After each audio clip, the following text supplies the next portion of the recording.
name is Julie Reyes, Chairperson of Community Board 8. For those of you on Zoom, I just want to let you know that the public is not participating. You're not allowed to speak during this meeting unless you sign up for the gallery session. If you would like to participate in any further meetings and future meetings, please contact the board office and register you to vote. You're more than welcome to attend our committee meetings where you will have an opportunity to be more interactive with the committees where you can engage and speak at the committee meetings. Board members who are participating remotely with extraordinary circumstances are required to keep their full names visible and have their face shown.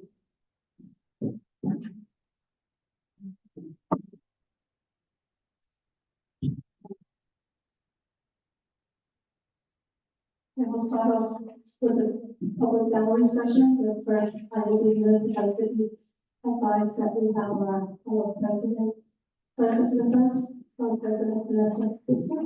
Welcome.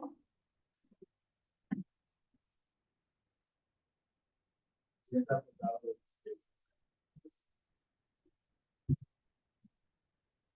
not going to be translating everything.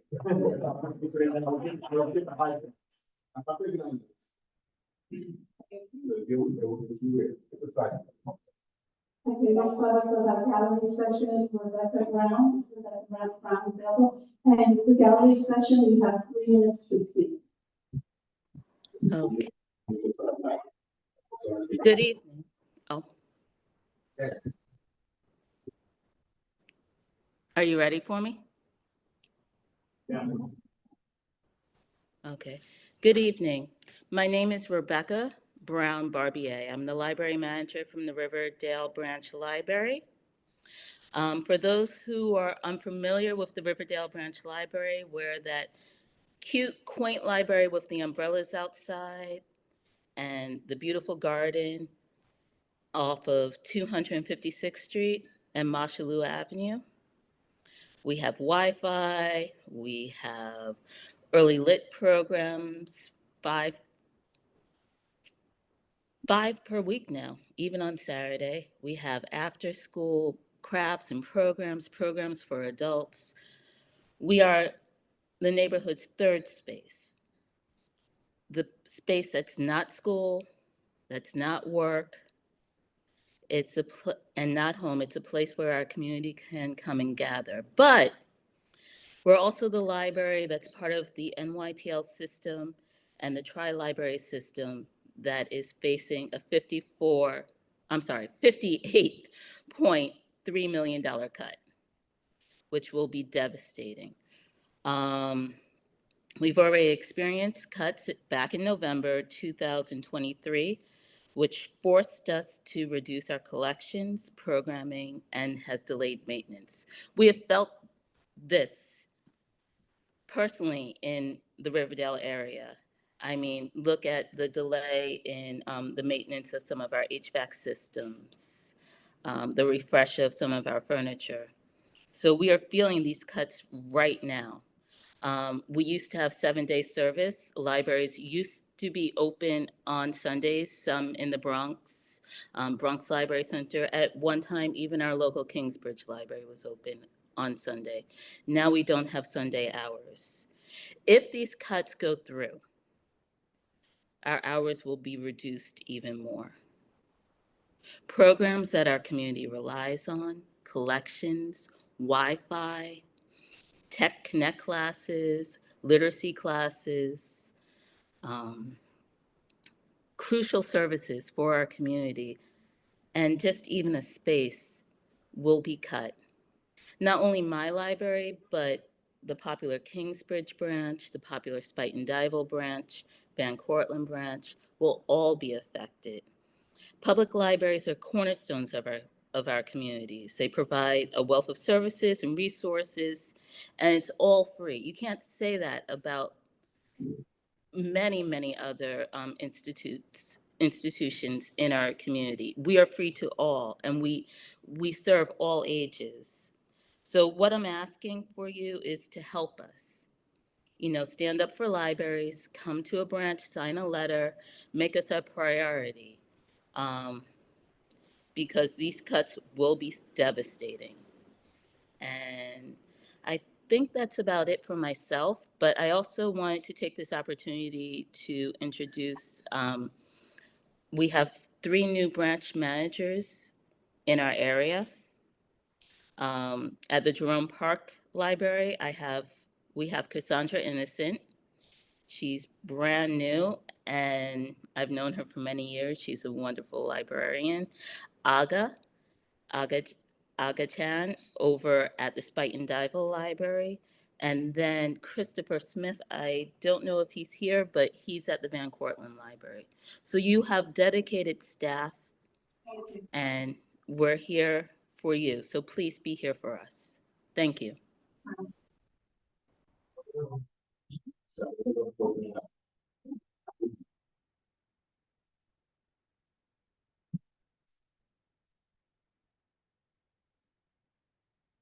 Our next speaker from the gallery is Robert Musi, a past board member. Good evening, Bronx Community Board 8. Today, speaking to you on behalf of Bronx Council for Environmental Quality and urging your support of a resolution brought to you tonight for your vote by the Parks Committee for enjoining the Department of Parks to initiate a ULURP for the easement of a greenway between 225th Street and 230th Street. So I'll just backtrack and say that this board has played a crucial and historic role in the creation of the Putnam Greenway. As many of you know, it now terminates at 230th Street. And in that original ULURP that was this community board supported in 2011, there is a clause which is in the resolution you'll be looking at tonight that, again, says that the Parks Committee, the Parks Department, will ask MTA to lease the property south of 230th to 225th Street for the extension of the Greenway. We feel that MTA right now holds property that is a crucial link between the Putnam Trail and its termination at 230th and the creation of a longer Harlem River Greenway. And this property, which really does serve incredible purpose, will allow a continuous greenway from Van Cortlandt Park all the way to High Bridge if we are able to urge the Parks Department to initiate a ULURP. So a ULURP is the way that the city asks for a permission to lease or to create an easement for a greenway. This will be an incredible asset to the Marble Hill community that right now is disconnected from the greenway and may not even know that a greenway is being built right up the road at 230th Street. So in the name of environmental justice, we really do urge the passage of this and continued advocacy. We feel that Community Board 8 will play a leading role as other community boards realize the crucial role of this particular site in linking the Greenway to their communities up and down the Harlem River. Lastly, I'd like to say that Community Board 8 can really support the funds for easement by including this in their capital budget, money for an easement of a continuation of the Putnam Greenway between 230th and 225th. And with that, I leave you to your deliberations. Thank you for your past support of the Putnam Greenway, and we look forward to the extension of this Greenway to the Harlem River Greenway. Thank you, Madam Chair. Thank you, Robert. El símbolo del sendero natural de la 75 Street. Thank you, Sergio. Now we'll move on and we'll hear from our Vice President.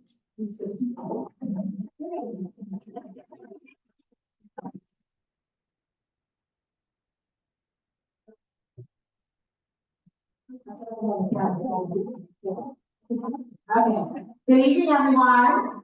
Good evening, it's so good to see all of you. Happy Bronx Week 2024. I'll get to that in just a moment, but so grateful to be here at Bronx Community Board 8's meeting, this evening. Thank you to St. Stephen's Methodist for hosting us tonight. I first want to say thank you to Community Board 8 for all the great work you do, proudly representing all of our residents and families in Fieldston, in Kingsbridge Heights, Marble Hill, Riverdale, Spine Battle, Van Cortlandt Village, and all the neighborhoods that really are part of the Northwest Bronx. I'm so grateful for all of you. Thank you to our district manager, our Madam Chair, and to the executive committee and all the members of Community Board 8, as well as members of the public, advocates, champions for the Bronx, my colleagues, Councilmember Eric Dinowitz, and all the elected officials that represent CB8. Great to be here today to give an overview from our office. I've had many conversations, many of you I see around the borough, but we're always grateful to be at general board meetings. I've taken the time this year, as I begin my third year as the Bronx Borough President, to really travel all over the borough and try to attend as many community board meetings as I can. 12 community boards, 600 members that we appoint and reappoint each and every year for 1- and 2-year appointments in consultation with the members of the New York City Council. So you can imagine we are busy, but I come to this meeting with truly a sense of just renewed commitment to all of you, to making sure that we continue to create access and opportunity, and that the Bronx is the best place to live, to work, to raise our families, and to do business. We are absolutely committed to this work. We are intentional, we are purposeful, because we know the Bronx deserves the best. And I know recently there's been conversation oftentimes about the Bronx, but let me tell you that I am unafraid and unapologetic about defending the Bronx. When it comes to our families, our children, when it comes to all of the progress that we have made. Now, I understand and recognize we face many challenges, right? Everyone does. But I will not allow anyone to define our narrative when it comes to the Bronx. During the height of COVID-19, our unemployment rate in this county was 25.6%. Today, in 2024, we are at 6.6%. So you cannot tell me that the Bronx is not filled with hardworking people, and our children that are the next generation of leaders are filled with promise and potential. We need business as a borough, and we are doing great things. When we came into office over 2 years ago, we wanted to transform the community board's unit. Tom Kania, who served for many years as the director of the unit, we transitioned him into a new role as senior advisor, and thanking Community Board 8 because we were able to bring on an incredible young lady who is an amazing public servant that oversees our community board unit, and that is Kira Gannon. So I say thank you. Thank you, TV8. I know some people were a little upset because now we share Kira with all of our colleagues in the other community boards. Yes, the council member and the assembly member were really upset. I had to have a moment with both of them because I understand good talent is hard to find, and we always want to make sure that we have the best and the brightest and ambitious people in our office. And the beauty is that Kira knows Community Board 8 and helps our office when it comes to some of the priorities that Community Board 8 has, some of the projects, economic development, so it's really helpful. And now, as a result of her new role, she's able to oversee all 12. And so I thank you so much for your support. I thank you for always being a part of this work, because we truly are better together when we work together and when we share common priorities. Also a part of our agenda in community board reform was making sure that the application itself was digital, it's electronic, and we provided it in a second language, Inglés y Español, because we wanted to make sure that our work is reflective of the diverse borough that we represent. And so it took a while. Second year, we were able to do it. We also have now started community board orientations for all new members. All of the reapplications that we go through with reappointments, we bring everyone in, we interview everyone, because we want to make sure that people are still committed. This is a position where you are not paid, it's a volunteer, you give your time, and we want to make sure that everyone is still committed to this work.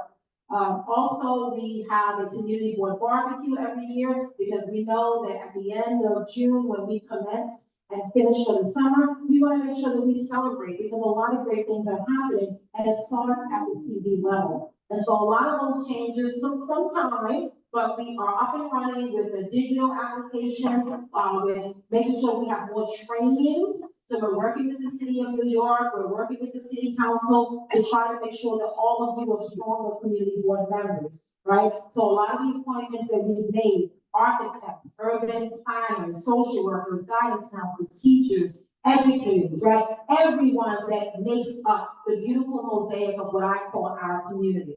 So that is our commitment. We are very intentional when we look at each application, and we want to make sure that we are appointing people that best reflect our values and what we care about as a borough. I appreciate that Community Board 8 travels each month, because you recognize this is a diverse community board, and so outside of one neighborhood, other neighborhoods can be felt and connected, especially Marble Hill.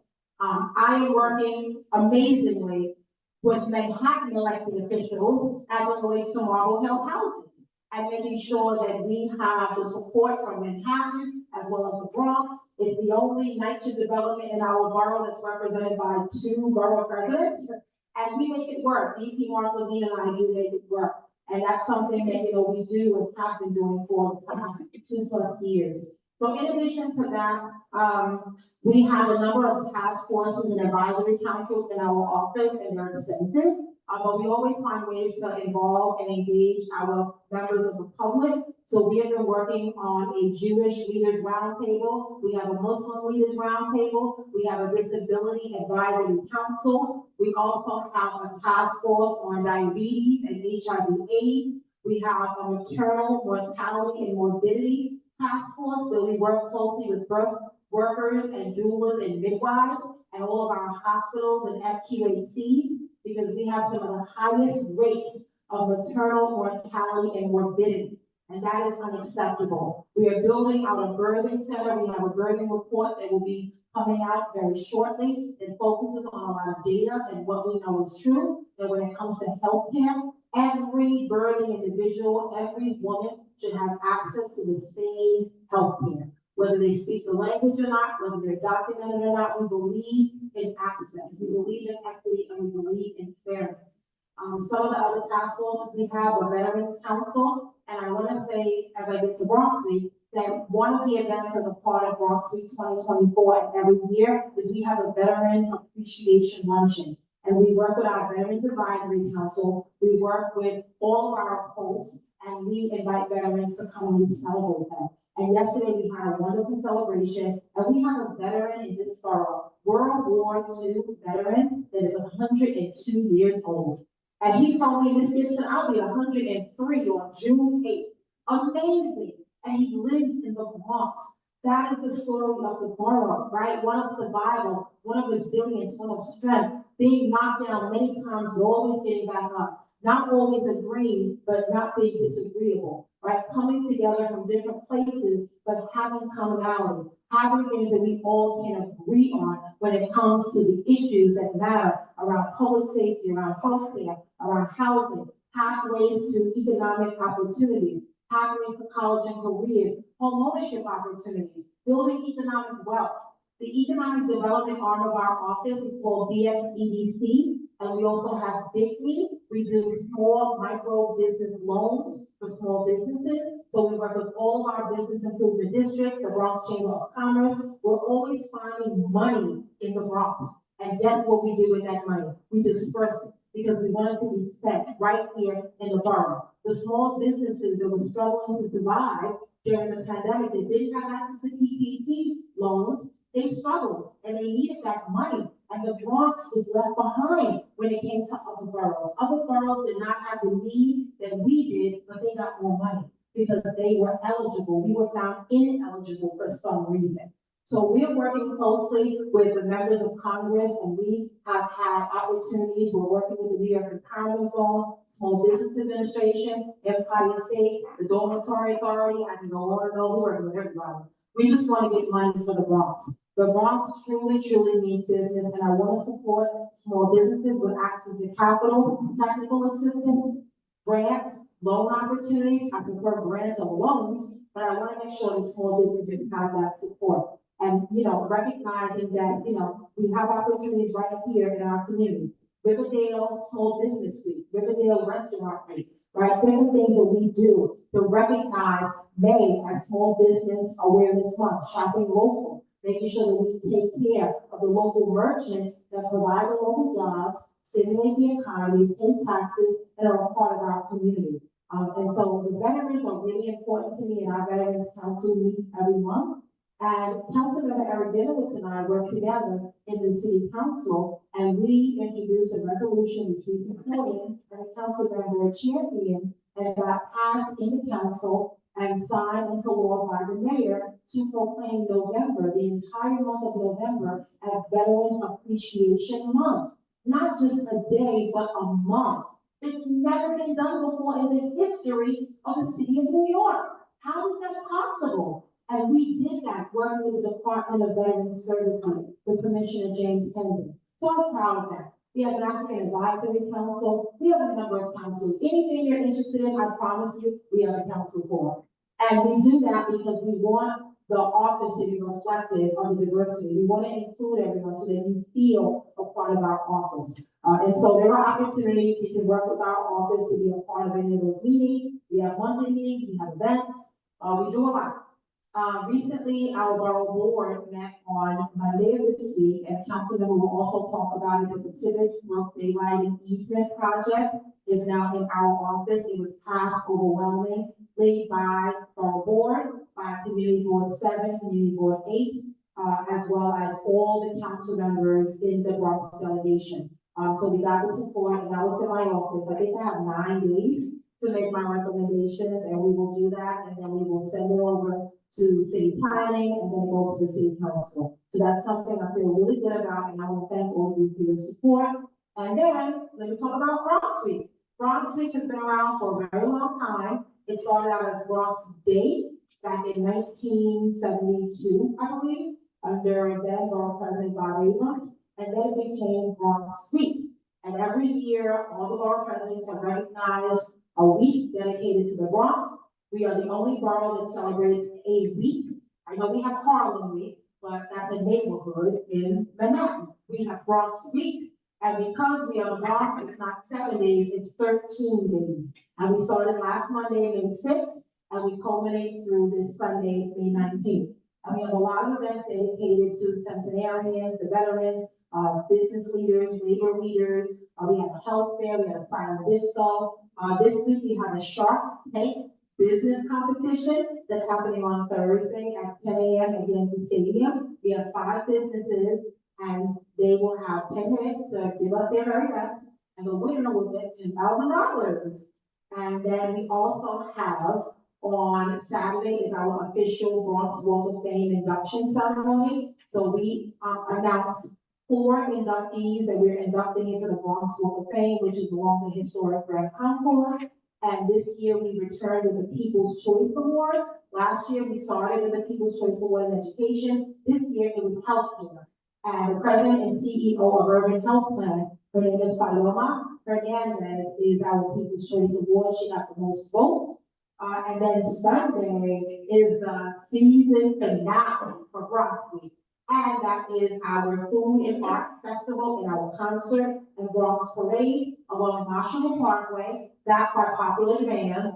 We moved it to the Grand Concourse last year, and very few people liked it, so we had to come back to Marshall Parkway. And everyone is excited, and we're gonna have over 70 school groups, marching bands, cheerleaders, dancers, steppers, everyone marching down Marshall Parkway. And then we have a Food and Arts Festival, and we have a concert, all starting at 10 a.m. on Sunday, all the way until 6 p.m. So you can imagine what my weekend will look like. But let me just say, the reason why we do Bronx Week is because We want an opportunity to celebrate who we are. We are the greenest borough of Holiday Park. We have beautiful historic landmarks, cultural institutions like Wave Hill, the Bronx Zoo, Botanical Garden, the Dragones Theater, Bronx River Art Center. We have beautiful scenery, and we need to recognize that the people that live in this borough that have done so much to bring the Bronx to where it is today. We can't lose sight of that. So Bronx Week is an opportunity for us to amplify the voices of children, of families, of veterans, of everyone. And that's what Bronx Week is about. It's in partnership with BXCDC, the Bronx Tourism Council. We believe that the Bronx is a destination, a global destination. We believe that we are a tourist destination, and we want to boost tourism. We want to create more jobs and career pathways. That is our goal. So I'm excited about the remainder of Bronx Week. And the website to get information, if you don't have one of these booklets, it's at the table, www.ilovethebronx.com. Real simple, ilovethebronx.com. And I again want to say thank you. There are a lot of projects that we have in our portfolio now that we're working with the council member on in other parts, Wakefield, in Florida, the King's Armory, we're working at Kings Point, the produce market, the distribution center, Orchard Beach, the vet terminal, I go on and on, it's a lot. But let me say that everything that happens in this borough is really about access and opportunity. And no project is perfect, and a lot of citywide initiatives, like the City of Yes, starts in one place and will end in another. And so your input is valuable when I make my recommendation as a borough president and send it to city planning and then to the city council. Tomorrow, I will be testifying at City Planning Commission for the Metro North expansion project in the East Bronx, and that matters. When we talk about transportation equity, it matters what we do in the East Bronx because that affects us in the West Bronx, in the North and the South. And so I'm grateful to be here. I'm grateful to work with you. I look forward to working with you on many other projects. And I thank you so much for your advocacy. Thank you for being champions for this borough. And thank you for helping us to make sure that our families are strengthened and protected. I know we will hear from Captain Pierce at the 50 precinct. And I just told the captain that I was a part because you know how I am about my NYPD. And I spoke to the new officers that graduated from the academy on May 6th, and we got 67. We know I was pushing for way more than that, but we got 67, and we got 6 to the final. And you know, every year we keep going higher and higher. I think we started at a 0, we got 1, we got 2, and now we're up to 6. So we're gonna keep pushing so that we can get even more and more. Because sometimes people see this community and don't see the need for officers. And I always say, yes, we need them in the 50, we need them in Kingsbridge, we need them in Portland, in the Park, we need them in Riverdale, we need them in Marble Hill. It's important. And so I'm already working on the next graduating class. And we will make sure we work with the captain and the officers of the 50 precinct. So thank you so much. It's good to see everyone, and I look forward to our continued work. One Bronx. Thanks so much.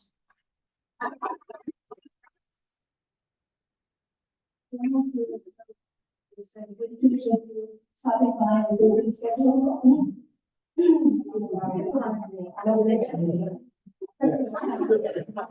Thank you so much. Whatever, have a question or anything? I do. I don't need a microphone.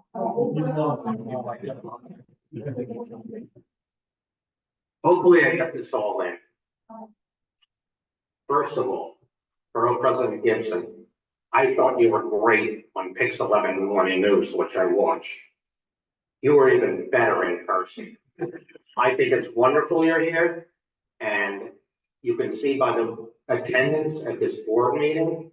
I don't know if there was a plane flying around this whole area today for Board 8 that announced that Borough President Gibson and Eric Dinowitz were going to be here today, but this is quite a turnout, and that's accolades to you. And I agree with you.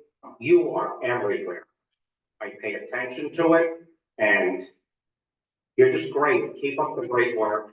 I wasn't paid to say this, by the way. I'm not planned. And by the way, you have a great staff too, in Kira and Alexis, and I'll leave it at that. I'm done. That's all she has to do. You have tremendous help, definitely miss you. We love Sarah. but we miss you too. See you. Borough President, is there any way that the 5 borough presidents in the city can get together and lobby the mayor and the city council to restore the cuts to the libraries, as we heard earlier from the chief librarian at Riverdale Brand? Yes, so my fellow borough presidents and I do join together on a lot of efforts. We were focused on the 1 million additional tree initiative with the Parks Department. We are on record in supporting a full 1% of the city's budget being dedicated to parks, because we think that's an important concept.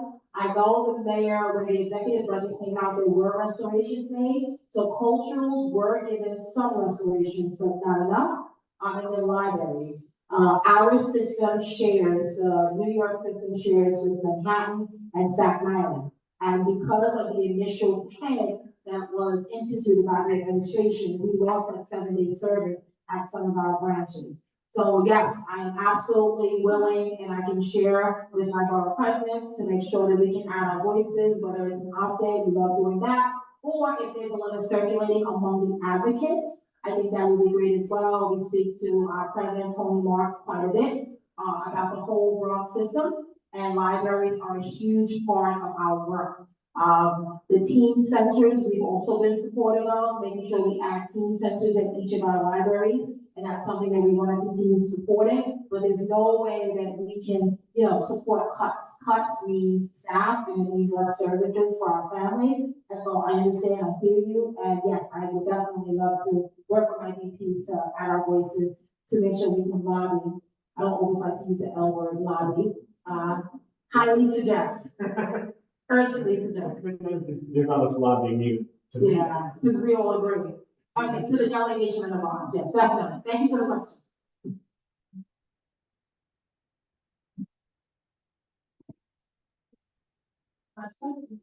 Okay, so it's just a thank you to both of you for the heavy lift on the field. I was just over there, and one, with the exception of the Legion, we have the best field in the city. Literally the best field in the city. It's right in this community. It's in the Bronx. It's a crown jewel of the Bronx.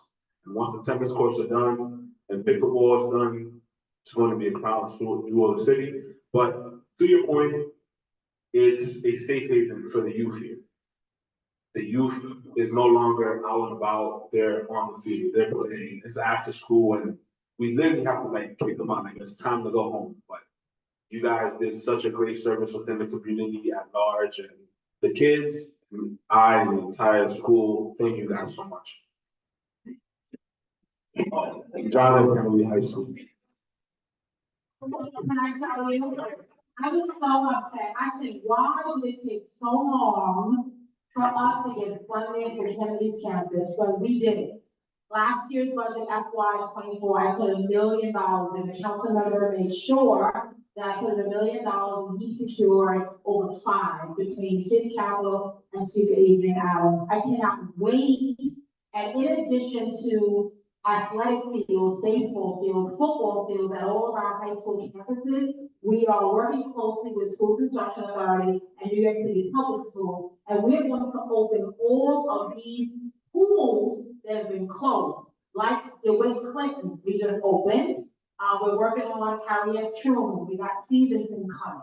All of our high schools have beautiful, world-sized pools, and they have been closed. Unacceptable. And with the governor and the state legislators and the budget recently adopted last month, there's money, there's a New York Swims initiative. Our kids need to learn how to swim. And in order for us to support these programs, we need indoor pools. So in addition to the athletic fields, we're gonna do the pools too.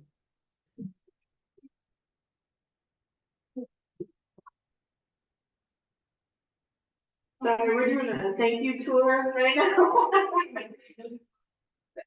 Kingsbridge Heights Community Center, that incredible effort, that the talented team of the borough president, your team is incredible. And your support and the funding behind it, and the council member, thank you so much. I know that the organization is celebrating their 50th anniversary, And it would not be possible without your support, so thank you so much. Okay, we're gonna close it off, Mary Ellen, the last one, and if anyone else has the other comments. Please comment in the order of this one. Good evening, Borough President. Thank you so much for being here. One of the funding I would like to see, because I was very involved with the theater groups in Riverdale and music in the schools, because I feel the kids, when they're involved in theater and music, they do so much better in school. They feel good about themselves, so it gives really good self-esteem. And Eric, we work together at the Riverdale Y Theater in this system, so I'd love to see more funding for theater, for the schools, for the Riverdale Y and everything else. Thank you very much. Thank you, and again, thank you, President Gibson, for stopping by. We truly appreciate the work. Thank you. Okay, I'm just gonna jump back to the gallery.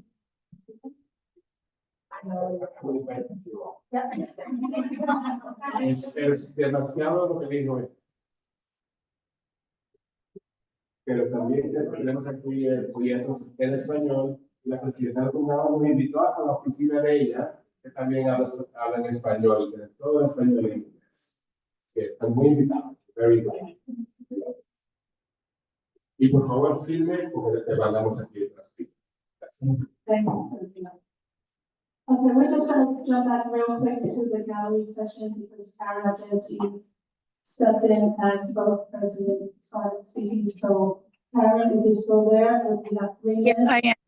Yes, I'm here. I'm gonna be a minute, okay? I just want to, so I want to talk a little bit about the city of Yes and the fact that not only is it a ULURP or a non-ULURP, but it's also an environmental impact statement. And this is critical because the way that they set up an environmental impact statement, it starts out with the purpose and the need. In the case of the city of Yes, the purpose and the need, as described by the city planning department, is housing, a housing crisis and affordable housing. Well, I want you to know that under the Seeker Manual, section 210, the purpose and need for the project should be explained clearly at the beginning of the EIS or I, allowing decision makers to balance the goals of the project of environmental concerns. And that you should be making sure that the project meets the public needs and responds to public policies such as the provision of affordable housing. In this case, they have added, because you might have heard that we have a housing crisis because we have 1.4% vacancy. That's not really true. That's only 30,000 houses that are vacant, units that are vacant, but they didn't count 330,000 units that are vacant. And if you do count those along with the original 30,000, you get 11% vacancy, which is not a housing crisis. Now, there is definitely, as anyone knows, an affordability crisis because these housing units are way too expensive for regular people, let alone people who have a limited income. And so it shouldn't be dealing with building anything but affordable housing. And I'm be happy to explain this to you. And the reason why this is critical is because the City Planning Commission has found that there is no impact to the city of Yes, which has multiple changes that are going to be major impacts on our city. And yet they believe that it's only going to end up having 58,000 to 108,000 units in 15 years. And if you look at the statistics, the last 9 years, we have increased the number of affordable housing units to 101,000. And that includes also ones that were preserved and was fixed up. So we need to look at affordability in housing, not luxury housing. And I look forward to talking to the special committee on this, but I just wanted everybody to know that straight out. Thank you very much. Thank you, Karen, and thank you for always giving us your expert information. and assisting all our committees. Thank you. Yes, thank you, and have a good meeting, everybody. Okay, is there anyone from the mayor's office? Okay, Mark, I'll leave it down.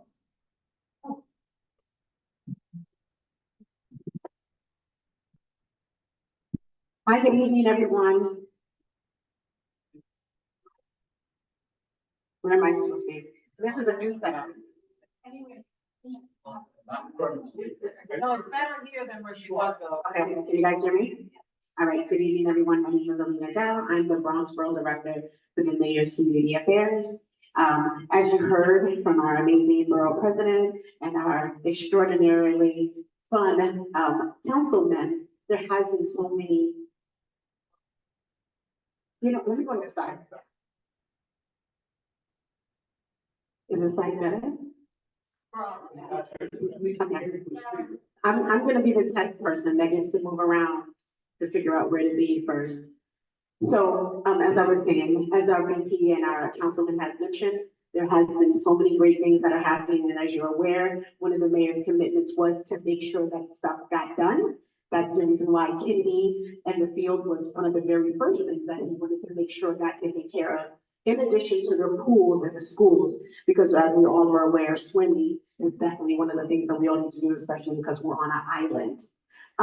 But I did want to just share that the mayor has made an announcement that 75 illegal smoke shops and cannabis shops were ordered to close. And it's about $6 million in penalties that have been provided, that have been given to these shops with the new initiative that was put on with by the mayor being able to now close and address some of the illegal smoke shops that he initially wasn't able to address. Also, there has been 12,000 families that have been served with, since they have provided maternal and infant health services, because they expanded the doula program, which the mayor again was and he believes that women's health care is really important, and having doulas, having someone there with you. We have a lot of women that are often by themselves during childbirth. Having a doula does make a big difference. And then he also said that the mayor has kicked off the public review process of the City of Yes. I know that the woman online spoke about the City of Yes, and this is what's taking place right now, that this is the public review process where the community boards are coming together, they're discussing it, and they bring it up to the community. And obviously you guys will talk with your council about this, and then they'll come together and figure out what's gonna be next. And finally, the mayor has also worked to serve 750 family members that were dealing with the fatal overdoses. And this is the first time that a national program has ever been rolled out.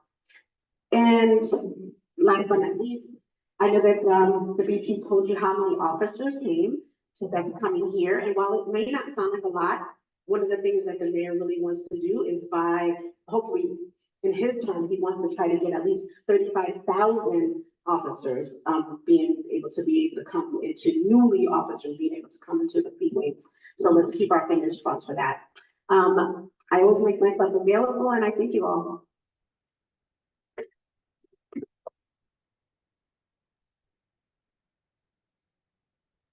Thank you. Chuck has his hand raised up to where the soul board member Chuck Berger.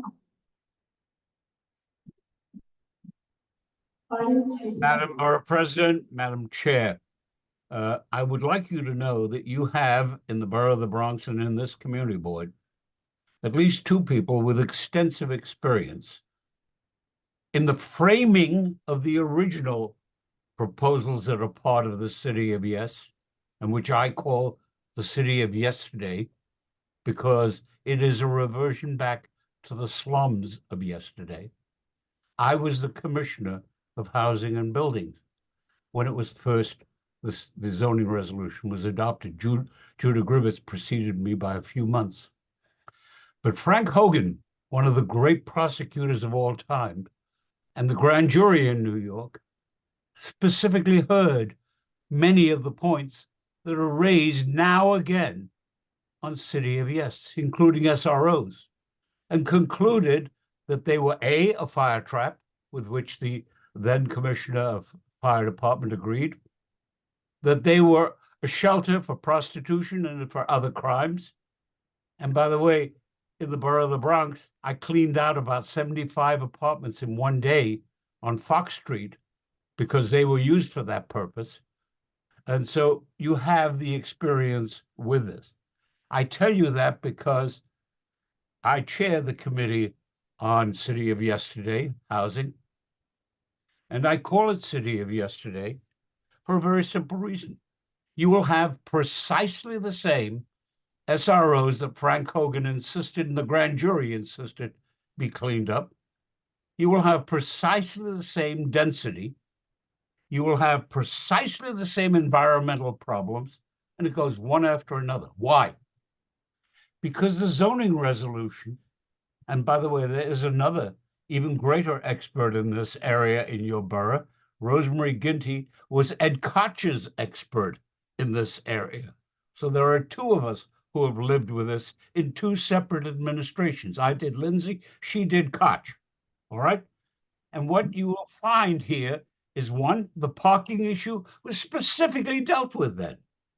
I can't tell you how many buildings I refused to issue a CO until they had a parking permit because people have a right to park. The city streets are free. And they, by state law, you can't do some of this stuff.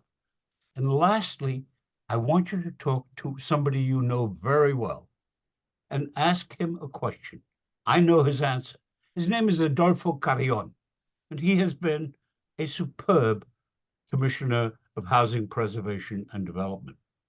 That is despite the fact that he and I and this board frequently had problems in the past. I served with him on the New York City Housing Development Corporation. He's a superb commissioner. He will tell you there is no definition of affordable housing. There are bands, and it's up to the individual applicant to decide which band he can put in. So if you make $210,000 a year, you can live in affordable housing. And people do in the Soundview section.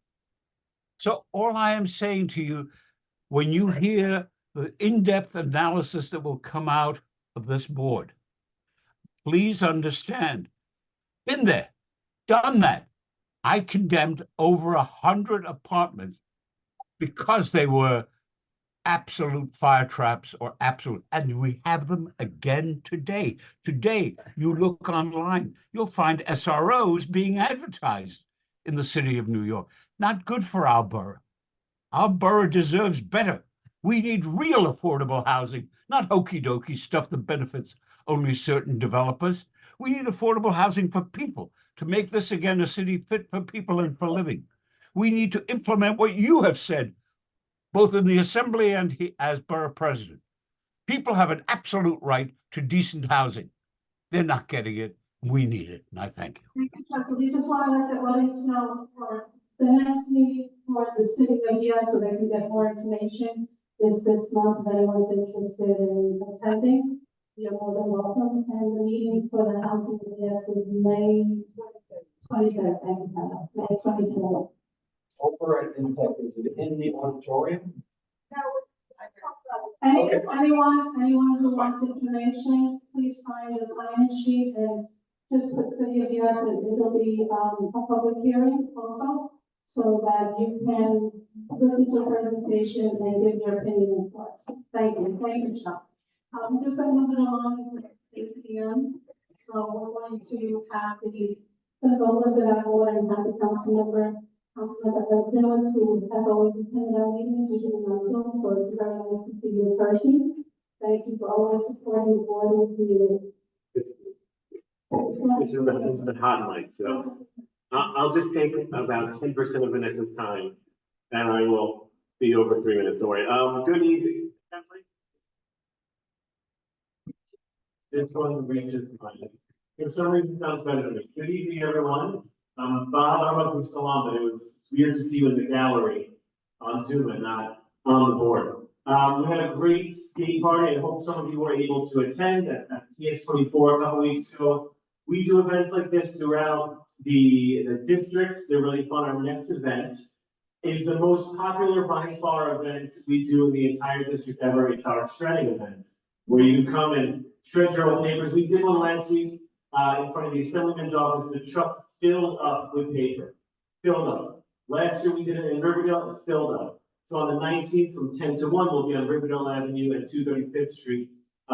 Bring your old papers and maybe not your old birthday card, so it's have sentimental value. The borough president mentioned the borough board vote. I know the daylight in Tippecanoe is very important to me, to this community. And it did pass overwhelmingly. I made sure to call all my colleagues in the council to make sure they voted yes. I think they would have voted yes anyway. It's objectively a very important project. I am introducing a new bill in the city council on Thursday. It is to strengthen the human rights law. So once that's introduced, I'll be sending out an email to the community where you can read the text. But human rights protecting people in the city is important, and empowering the Commission on Human Rights to do that is also important. So that's what the legislation seeks to do. And next week, I'm looking to pass another piece of legislation regarding 311. I introduced a whole package of 311 legislation that would make 311 more accessible, more efficient. This one is about wait times. When you call 311, be on hold for 3 seconds, you can be on hold for 20 minutes. This legislation would require 311 to tell you how long you expect to be on hold. Pretty basic thing we expect when we call Optimum online or Con Ed. Our city should probably do the same thing with my legislation. It'll do just that. We've heard a couple times at the library. And Steve, you can lobby me all you want. I'd love to hear it. And what I will tell you is that we support fully funding our libraries. The New York City, I sit on the budget negotiation team, and as part of the team, we released, the full council released the preliminary budget response, which includes full restoration and investments to our libraries. I have not finished my individual discretionary budgets yet, but just know that I am investing capital dollars in all of our public library branches for refresh of technology. So once we finalize all the numbers, that'll be public, but that is investment that we are making with discretionary dollars as well. I encourage you to reach out to my office if there are organizations, agencies, nonprofits that you think really need support and funding.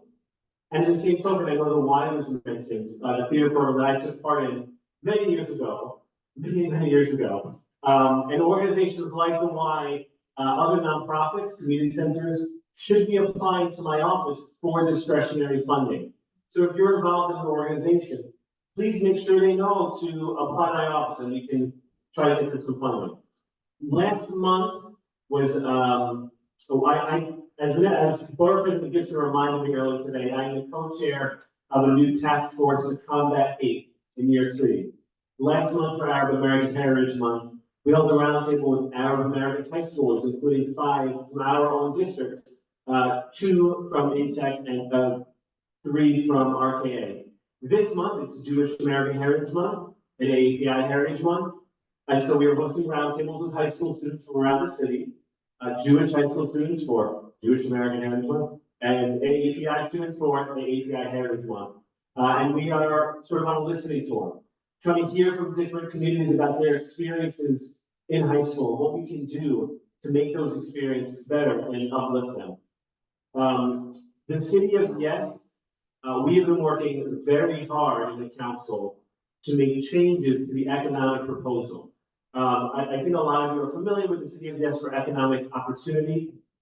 We had, I think 2 weeks ago, we had a meeting with some of the members in this room, other members from other parts of my district, and city council land use staff. So they hear directly from you some of the issues that we have with this citywide text amendment / rezoning.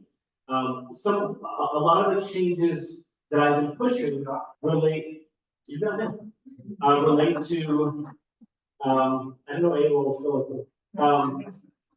relate to ensuring that you do not lose your voice in this process. And while I have not committed one way or another to voting for or against this proposal, one of the things I was pushing for is in the council's amendments, which is requiring special permits for a lot of the changes that the city wanted to be allowed as of right. And as many of us on the board know, a special permit requires a vote of the council, requires oversight from a community board. So we're still going through the proposals for a lot of those proposals, if they want to add any sort of economic piece to to a certain part of the neighborhood, it would have to go through all of you. That's where it is now. There are still numerous changes that will have to be made for me to vote yes, but just know that we are continuing to make important amendments that retain your voice in this city for economic, the city of yes, economic opportunity. It's less catchy than sort of crimes down, jobs up, crimes down. It's a lot less catchy than that. I know the borough president mentioned our veterans. We host Department of Veteran Services at my office. That's if you are a veteran, if you are a family member of a veteran or a caretaker of a veteran, I encourage you to come to my office on the 15th tomorrow and meet directly with a representative. On the 21st, we have West Bronx Housing. On the 22nd, we have Department of Finance. And on the 29th, we have NILAG, which is a legal aid group, lawyers. I know SCA was mentioned. I just want to tell all of you how closely we work with the School Construction Authority. The borough president and I and Councilor De La Rosa and the speaker work together to redo the field at Kennedy, which is gorgeous. I've seen it. I've seen the drone footage. Anyone who lives at 555 K-Pop, if you're facing the east, you can see through the window. It is beautiful. We're working with them to refresh a lot of the auditoriums in the district. Intech, PS 81, PS 7, PS 37 are getting things like new curtains, new air conditioning, and the garden at JFK is getting a water hookup. So the students don't have to kind of go around outside the garden, hook up to the fire hydrant and run a hose back inside. It is directly in there. And that's some of the work that we're doing in the community. And I do want to mention the budget one more time, because it's about a month and a half till it passes. And this is the time to make sure you are reaching out to my office to tell me what's important to all of you so that I can continue to fight for it. Tomorrow, as many of you know, I chair the Higher Education Committee. We are having our executive budget hearing for CUNY. And the administration has proposed significant cuts to CUNY. Between the expiration of COVID money and his cuts, they're seeing over $169 million cut to CUNY, which is really cutting to the bone for them. This is the economic and social engine of our city. I graduated from CUNY. My father graduated from CUNY. The borough president graduated from CUNY. Look, you all graduated from CUNY. All right, so, and all of us, we're doing all right. Right, we're here on our community board. We're contributing to our community in various ways. That is the value of CUNY, and that is being cut from our city. So we are going to be working together to ideally not just restore those cuts, but invest in those critical programs that uplift all of our students. That is all I have. No voy a traducir. Todo es discurso. Para lo descubierto, hago mucho trabajo para esta comunidad.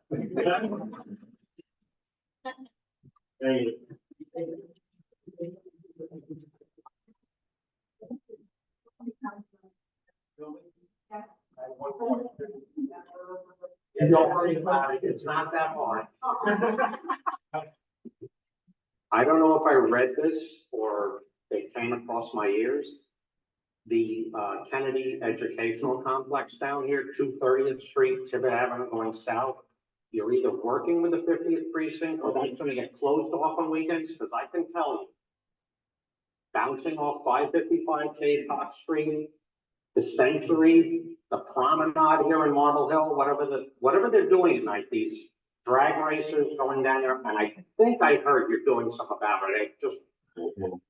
Okay, exactly. So when I first got into office, we were able to work with Kennedy to get this was during COVID, but this was like, COVID.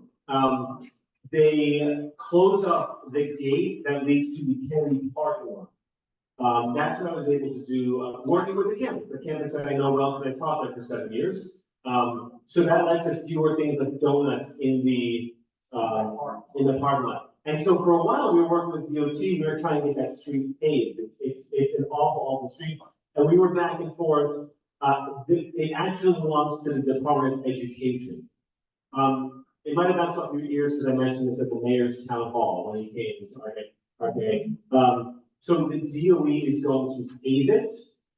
And then I was like, that's great, except it's gonna be a runway for speeding cars. So what they're also going to do, they can do this, it's not like a city street DOT property. They're going to put up a gate at 230th and Tibbet Avenue. And so that's gonna prevent cars from getting in the first place. So that is what your nearest not off. There were a few other spots where I know the mayor, I believe he committed to putting up those cameras. I forget the exact locations at this point. But that is one area that we were able to get. Am I allowed to say that? Do I owe the mayor a nickel for like copyright? I gotta give him a nickel. But for the park, we're talking about. So Tibbetts, that street itself, it was really bad. So school construction authority, the mayor has been on them about, first we needed to find out who owned it. I know that we've done a lot of work with Eric over there. It is actually owned by DOE. And this is actually the first street that they ever realized that they own. So it's taking on a different project. So what's gonna end up happening is they're gonna be closing the street off and then doing a little bit more research to find out how they actually, because it's not just the top part, there are also piping that's underneath the street. As you know, the brook was there. So they're gonna be closing it off. And I mean, obviously they only want to open it when people to come in, if needed. If not, they're gonna close that completely off and then they'll have to come upstairs to get in, because there's another entrance to get into. So we'll definitely keep you abreast. Okay, thank you. Any other questions for Councilmember Nichols? No questions. Unfortunately, we're only taking funds from community board members. But please, if you can write down your questions, we'll make sure to get to the council member and get a response to you. This will let other board members. But yes, and he mentioned, anything before you? I meant, I'm not. Oh.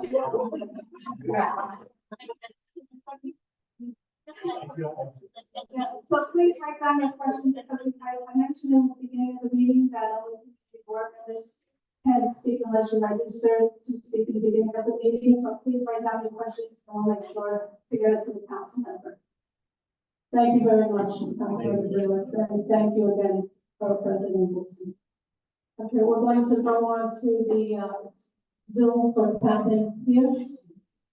Captain Ryan Pierce. Hi, good evening, everybody. How's everybody? So good news is we had an 8% reduction in crime in the last month. Overall crime, it's like 113 versus 123. It's being driven by reductions in robbery, felony assault, burglary, and GLA, believe it or not.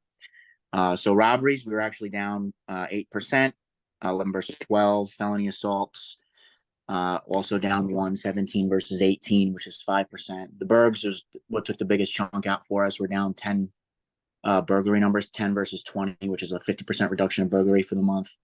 And the only thing we had an increase in there was grand larcenies. They were up 55 versus 52, which is a 5.8% increase. But the good news with that is we're actually down for the last week, 6 versus 9. That's being driven by the decrease in the tires and rims in Sector Charlie. We did an operation with the entire borough over there on Saturday night. Did a bunch of car stops, and it seems to have at least slowed that down for the time being. So that's good news.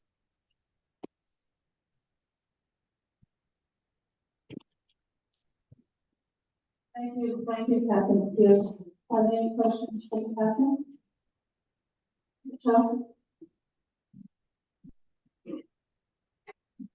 Chuck, do you have a question? Madam Chair, I'd like to ask the captain one question, which I've asked at every meeting. What are the answer? No, didn't have any. What are the hate crime statistics in the district during the course of the past 6 months? I don't have the 6 months. I can tell you we haven't had any in the 28-day, and I didn't have any in the 28-day before that. We don't keep statistics in like a 6-month period. I can bring that next time, though. Would you please, substituting for you at the last meeting, and they said it would be brought tonight, but let's have it because it's really important. And if you can't get it, I'll get it from the MTA. Because they have those statistics now by regulation. I think they probably have them for the MTA. I don't think they have them for the street. Oh, they get them for the station's street area. Yeah. Well, you know, these stats are all available online now too. Okay, thank you, Chuck. And from public safety, I agree. So don't you report that in your reports? That the hate crimes, I saw it in your reports. We only report them if they're reported to us, and it's like the captain said, they haven't given us any indication there's been any hate crimes, so they haven't been in. But yes, if they do tell us, we will include that in our minutes. Right, so it has been a change since then, but Chuck, I know that it's in his minutes whenever there's a change. But we do ask for like, I want to thank you for that, because it is becoming more of a serious issue day by day. Any other questions for the captain? Okay, the question for the captain, I have to acknowledge you, and Sergio has requested to Sergio. Captain, I was just following up on the closure of 236th Street. Is the, what we putting in for a remapping of that street? Or what's the status of that? We don't remap the streets. We tried to open that up, and then what happened was the ESU trucks got stuck. So we have an issue with probably size of the street with the size of the trucks and keeping it open. So that's been kind of an ongoing problem. We haven't really found a way around it yet. They can't bring the trucks out the back garage because they just don't fit there either. Okay, thank you. Any other questions? Okay, thank you, Captain Pierce. Stay safe. Okay, are any elected officials present, not the representatives, but elected officials on Zoom? Or in the room, anyone in the room? No one in Zoom? Okay, if there's any representatives, we'll get to the meeting. So we'll go on to item number 8, New York City Fire Department presentation, John Cummings.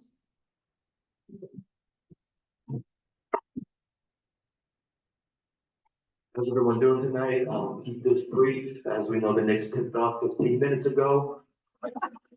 My name is Lieutenant John Cummings. I'm here representing the Fire Safety Unit. I've been with the FDNY 18 years. 13 of those years were in the Melrose section of the Bronx and Engine 71. So I'm very familiar with the Bronx. I also lived in Woodlawn as well. What we do is we go around to schools, community centers, senior centers, block parties, town halls, and we educate various age groups about what's going on in the city, as well as the basics. What I have with me is some literature, Spanish and English, as well as some really cool pens with the Dalmatian head on it. But if you're in need of smoke detectors, we have a program with the FDNY Foundation.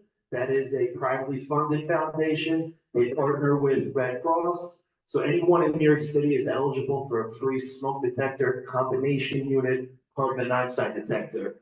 And what's really nice is we schedule with you, and you just gotta be home, and retired firemen come to your house and install them for you in every room that is needed. Yeah, so that's it. I can take any questions. There's a lot going on in the city with lithium-ion batteries, and there's a lot more I can talk about, but you can schedule that, and we can do a whole presentation. Any questions going on with the city, the fire department wise?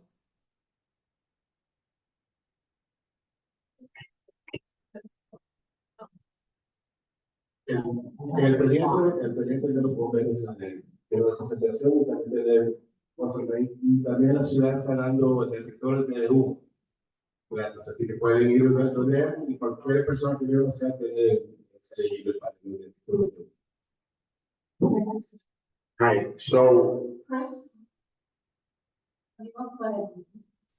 Given all the lithium-ion battery files that have been going on for a while now, at the Public Safety Committee, we've been trying to get FDNY to give us some type of monthly statistics on the fires in our area and what the causes are, and I don't know if you guys, how intricate you guys are with keeping those statistics. If we could get any type of report monthly, it would give us a better idea of what's causing the majority of fires and how serious the problem with the lithium-ion batteries is from month to month. You know, lithium-ion batteries are very serious. Last year we did over 200. This year we're on track for, Probably gonna be over 300. And these fires are mainly fatal fires, which is really concerning. Fatal fires were going down, fires overall were going down. Lithium-ion batteries came on the scene close to 10 years ago. Really, last 5 years, it's been exponentially getting worse. So I did 2 years as a fire marshal, as a fire investigator, determining cause and origin. So what I can tell from my connection still with the fire marshal unit is they keep these stats. You can have access to these stats. I'm not sure what subunit would provide that for you, but they are now making arrests in terms of the storage of lithium-ion batteries, which is a first. So these are stored in basements underneath residences. You would have no idea that there's hundreds of these batteries plugged into extension cords. So the rest there was one high-profile one a couple weeks ago that was in the news, but it's starting to happen. Laura Kavanaugh, the commissioner, this is the main issue. So this is what's going to be at the forefront of the next couple of years. What are we going to do? It's a major problem. So you can talk to me aside. I can look through my phone and point you in a better direction and give you a 999 number. La pregunta era de la batería de litio, que más se permita, ya, eso.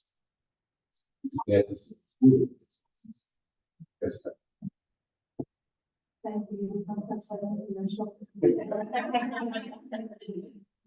Thank you very much for having me. Member of the public, even though you can participate and speak, please go to the table before you leave and look at the items that you brought over for the public as well. Thank you. Okay, the next is roll call. Oh, I'm sorry, Georgia.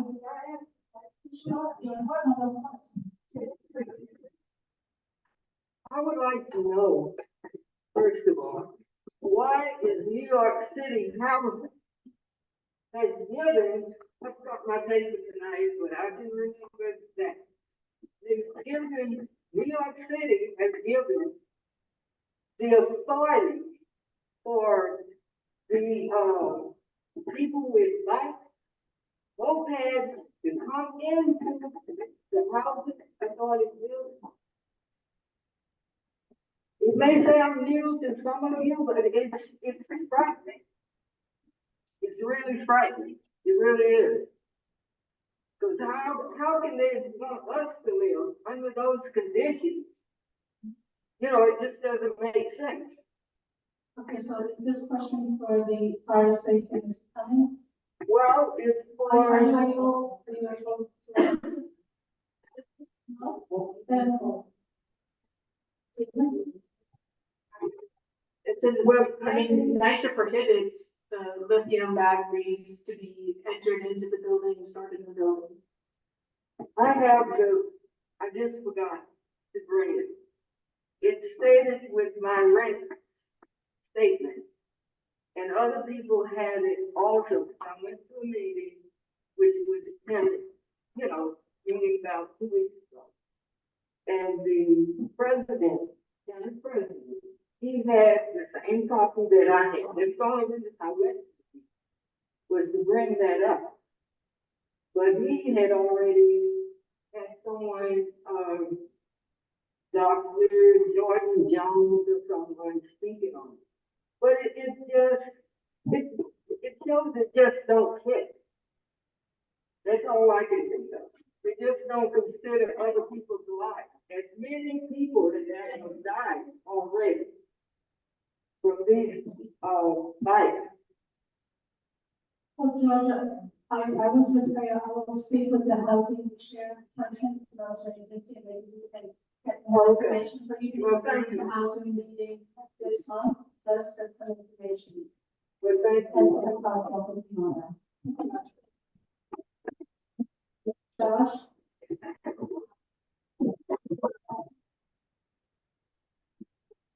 NYCHA has community board meetings. And you could bring it up at the NYCHA meeting. And you could have the security camera highlight bicycles when they come in. So you could speak to NYCHA security about that. Yeah, it is a big problem across the city. The e-bikes and e-scooters, when they're not used properly and the batteries are, second and third hand, is the cause of many residential and community fires in the Bronx and the city. What the administration is trying to do is identify storage spaces where many of delivery workers that use the e-bikes and e-scooters can store them and not bring them home. That is the challenge.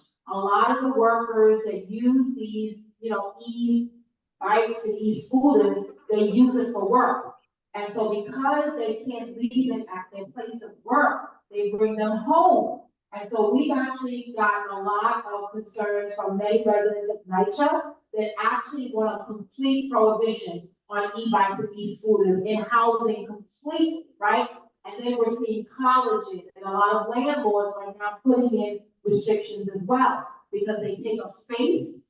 They're dangerous when they're not used properly. We are trying at the federal level. Congressman Richie Torres, Congressman Adriana Esfar are trying to introduce legislation where we can prohibit the purchase of them from third parties, like buying the batteries on Amazon and other places, because a lot of them are not the original storage batteries. They are second and third hand, which means that they're either, deficient in some way, and if they're not used properly, they have been the cause of many fires in this borough. And again, it's no fault of many tenants, but you live in a building, someone has an e-scooter, an e-bike, and there's a fire, and everyone is displaced. And so it's something we're working with Commissioner Kavanaugh at DNY, a lot of education, community board aides, certainly you can and should host fire safety and education forums all over the district, because people need to learn how to use them safely, right? I don't think a prohibition could work, because even if you say you can't do it, there will be those that will do it, right? And that's always going to happen. So instead, let us find the most safe way and educate residents in New Yorkers around e-scooters and e-bikes so that they can use them safely. Thank you so much. Okay, John, we will follow up with that. By any chance, so was it on the agenda for the Tenants Association last month? Did somebody put it on? Okay, we'll contact Tony as well, Tony others. Yeah. We'll contact him and those agents, we'll work on that. Okay, Margaret, roll call. Sylvia Alexander. Yes, here. Austin Barnes Watson. She's traveling. Bob Bender. Here. Carol Blake. Kelly Buford. Present. Christopher Calhoun. Here. Sebastian Chimolacoli. Here. Lee Chong. Ingrid De Leon. Here. Robert Della, President. Nicholas Fazio. Present. Stephen Fruit. David Gelman. Present. Mary Ellen Gates. Rosemary Ginty. Dr. Gomez. Edward Green. Emily Houseman. Rashida Hilliard. Barbara Kale. Rabbi Kaplan. Is he EC? Okay. Josh Land. Rita Proctor Lowe. Oscar Martinez. Charles Martler. Here. Theodore Morris. Omar Murray.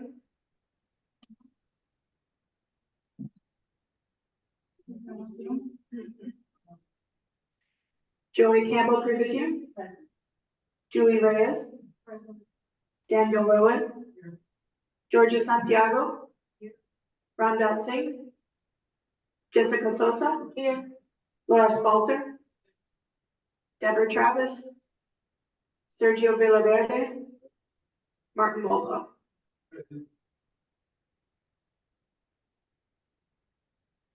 Margaret, I neglected to advise at the beginning of the meeting, if the EC excusals that were approved this morning and emailed sent to the board office. This will be Alexander, Chuck Merla, and along one is not here. So this is two of them have an EC. So we have Chuck. We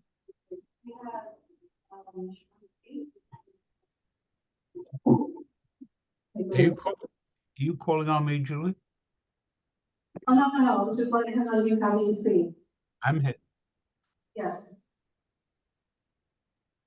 Chuck Merla is over there. So we'll move on to the chairperson's report. I will say just to take a look at the minutes for the executive, and that will be my report. And just from that report, just to state that it's personal reasons for member Leon Lobo has resigned. We wish her well, and hopefully we'll be seeing her in the future. And that will be my report. Any questions? Okay, we'll go to the treasurer's report. Good evening, everyone. Good evening, everyone. This is the treasurer's report for May 2024. Item 1, we have 23,851 remaining and other than personal services. The next will go along, but the breakout for the 23,851 is in section 1.1. Most of that is supplies and office items. Item 1.2, direct your attention to addendum A. All this was emailed to the board members. We had a modification to facilitate 2 changes. We needed to cover cleaning expenditures through April 30th. And so withdrawals were made to supplement code 624, that's 1621 to take us through the end of April. For the cleaning, and also we emptied out the cushion and code 499. OMB gave us permission for that and put those funds into code 100 and code 101. The resolution for addendum A is as follows. The following table details the current operational budget for fiscal year 2024 for Community Board 8 and the budget modifications necessary to properly reallocate funding to support the work of the board. Whereas to support the work of the board office, a budget modification for fiscal year 24 has been prepared and is below. We have resolved Community Board 8 approves the budget mod further support the work of Community Board, the Community Board office. Item 1.3, actually this will be updated and shows 1471 in under funds. The money is actually been paid. Item 1.4, we have remaining of our budget for rent and energy 1076. And finally, item 1.5 is the proposed budget for fiscal year 25. We looked at last year's budget. We're asking for 34,266. A couple of the big changes, not big, but more than last year. 100, code 100, we increased to 8893. That's the baseline for the expenditures to date. So that's why we're starting there for next year's budget. And also code 624, that is increasing from 5,000 to 78,000. Again, we use the baseline for the cleaning expenditures for this year. It's the baseline for next year's budget. And the resolution reads as follows. Based on current needs of the office, the following budget is recommended for fiscal year 25 for Bronx Community Board 8 by the treasurer and board chair. Whereas the treasurer and chair of Bronx Community Board 8 prepared a projected operating budget for the board's expenses for fiscal year 2025. Be it resolved that Community Board 8 approves the projected operating budget for fiscal year 25. And that's the executive report for May. Any questions?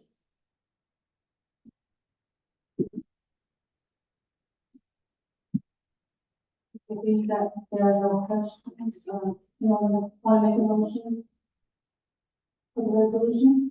Mary Ellen? Second? Yes, for the budget amount. Okay, any discussion? Okay, we'll take a vote. Any abstentions?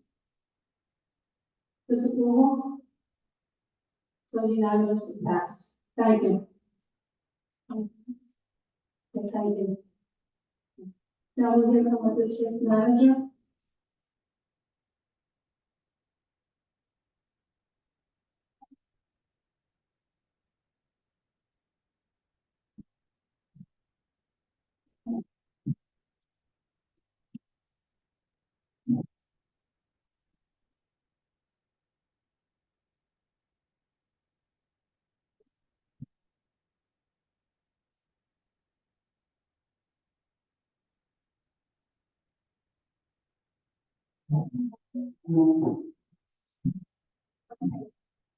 Let's pay attention to that vote. Put them all together. Okay, so we're all paying attention. So they vote pass. Does anyone have any objection? Okay, then we'll pass. Okay, so that's it for the budget report. So now we'll go to the district manager, Sarah Kilbuden.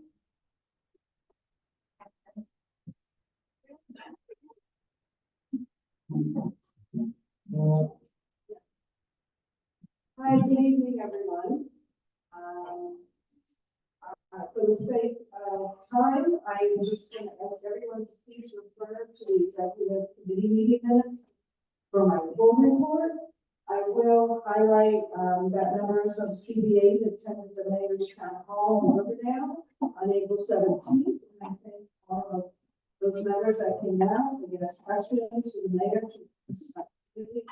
It was a very interesting roundtable community discussion, and we're able to pose questions and submit that to the so thank you. Also, we have CPA is starting to table at some events coming up. Our next event is on May 19th with the Riverdale Block Party. And we have a few volunteers so far, and hoping more of you will come and volunteer. Just reach out to the office, let us know what time you can come. And if you can volunteer, please come stop by, say hello. We also have the next event after that. We have Riverdale Pride in June. That will be tabling that. And then we also do the National Night Out in August and the Marlboro West Fund.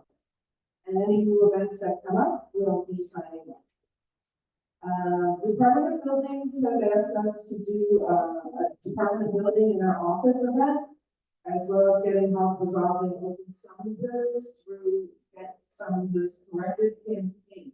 So we are working to do a combined event with council member's office, Eric Denowitz, and Assembly member Jeffrey Denowitz's office. We'll work on a date that works, and we'll let the community know if that's ready.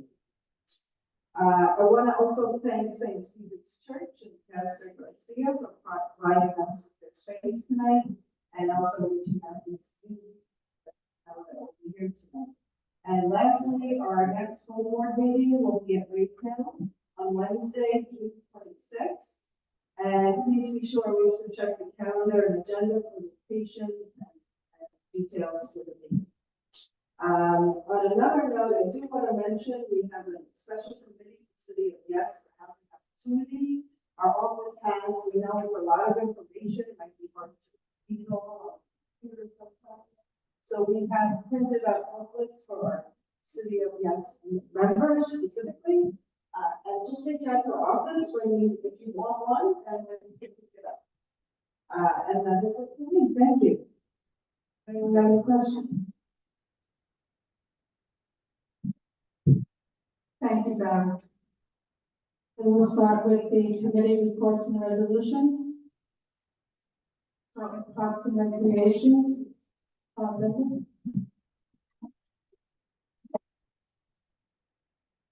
Thank you, Madam Chair. The Parks and Recreation Committee has a resolution, which I believe has been distributed to everybody.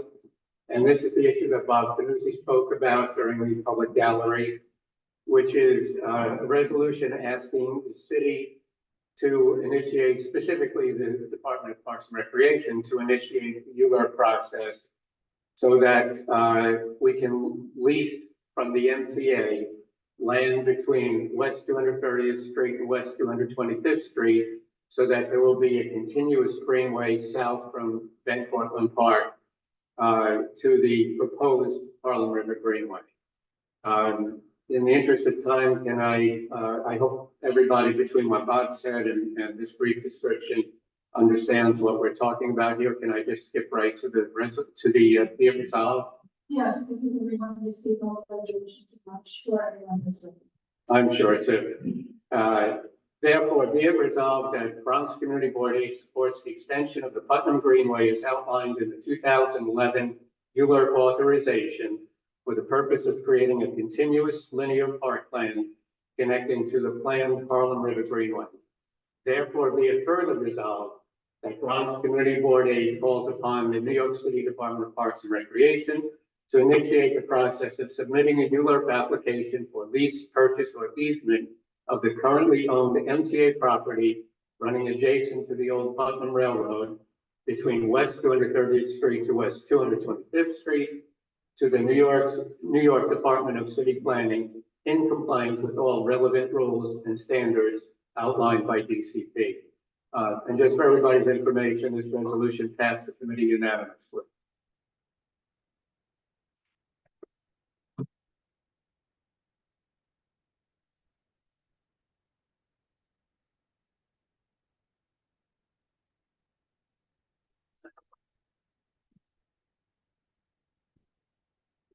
Okay, thank you, Bob. So we'll vote on this. Is there any discussion? Okay, so anyone opposed? Abstaining? Unanimous. Thank you, Bob. Oh, I'm sorry, you have enough Chuck and Sylvia. Chuck and Sylvia? Yeah. I worked on this at the MTA, so I must abstain. You're abstaining with close, all right? Or abstaining, present, but not able to. Opposed. Okay, Sylvia, your vote? In favor. Thank you, Chuck and Sylvia. So, And I neglected to mention that the next meeting of the committee is on May 22nd. And the major issue for discussion will be the operation of the Van Cortlandt House Museum. There will be representatives from the Colonial Dames, as I understand it. That's it. thank you. Do you have the update on the license for Colonial Dames? Well, that's part of what we're going to be discussing. As I understand it, it's open right now. I have an update. It's on our website. Good. So this portion is just questions on, bring that to the, this, Sure. It's a relevant part of the report. well, how does, Well, I mean, you can tell us whatever you have, and we'll discuss it at the meeting on May 22nd. The license was approved in April. Okay, thank you very much. Thank you very much. Public safety. And just going back on parks, because you're not reporting for parks, when it goes into the minutes, when it goes into the minutes, say reported by, because for me, if it's not coming from the chair, it's not like an old fact. Thank you. Ed? Public Safety Committee has one resolution. It's a renewal application for liquor, wine, beer, and cider for Gaelic Athletic Association of Greater New York at 201 West 248th Street. They came before the committee. The 50th has no issues, complaints, anything about the establishment. We love the business. They've been around forever. They do various events, and Public Safety Committee unanimously approved this application. Okay, we'll take a vote and discussions. You say beer? Gaelic Athletic. Did you only say beer and wine? No liquor, wine, beer, and cider.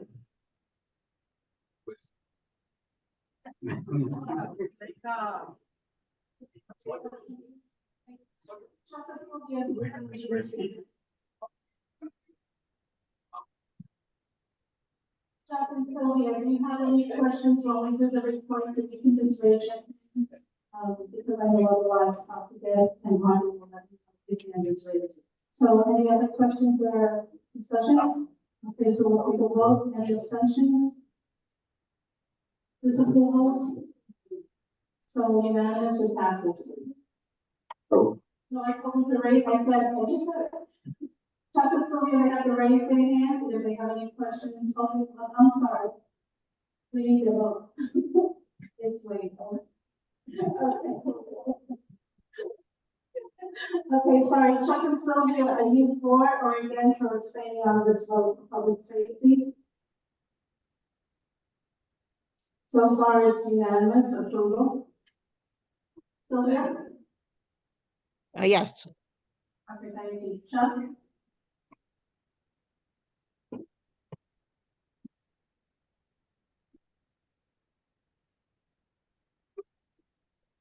Chuck? Yeah, I'm here. Okay, Okay. approve the, public safeties. We have one matter, and I need to ask Farah. Did you receive any materials today from the one that I think is on Filston Road? Okay,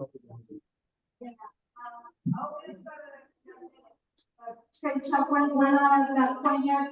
Public safety just did a resolution. So far, it's unanimous. So we just need to know if you are in favor or disapprove or abstain from the vote. So far, it's unanimous for.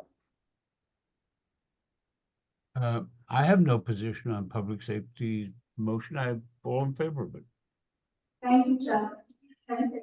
Okay, Public Safety Committee, just refer to our minutes for a full report. Our next, meeting is next Tuesday night, 7 p.m. That's the 21st at the 50th precinct. All are welcome. We'll have a regular NYPD report, FDNY report, and we're gonna have a discussion about, big cannabis businesses and an update on what's going on with that in the neighborhood. So thank you. Thank you. Okay, we'll go on to law, rules, and ethics. Marty Wolfa.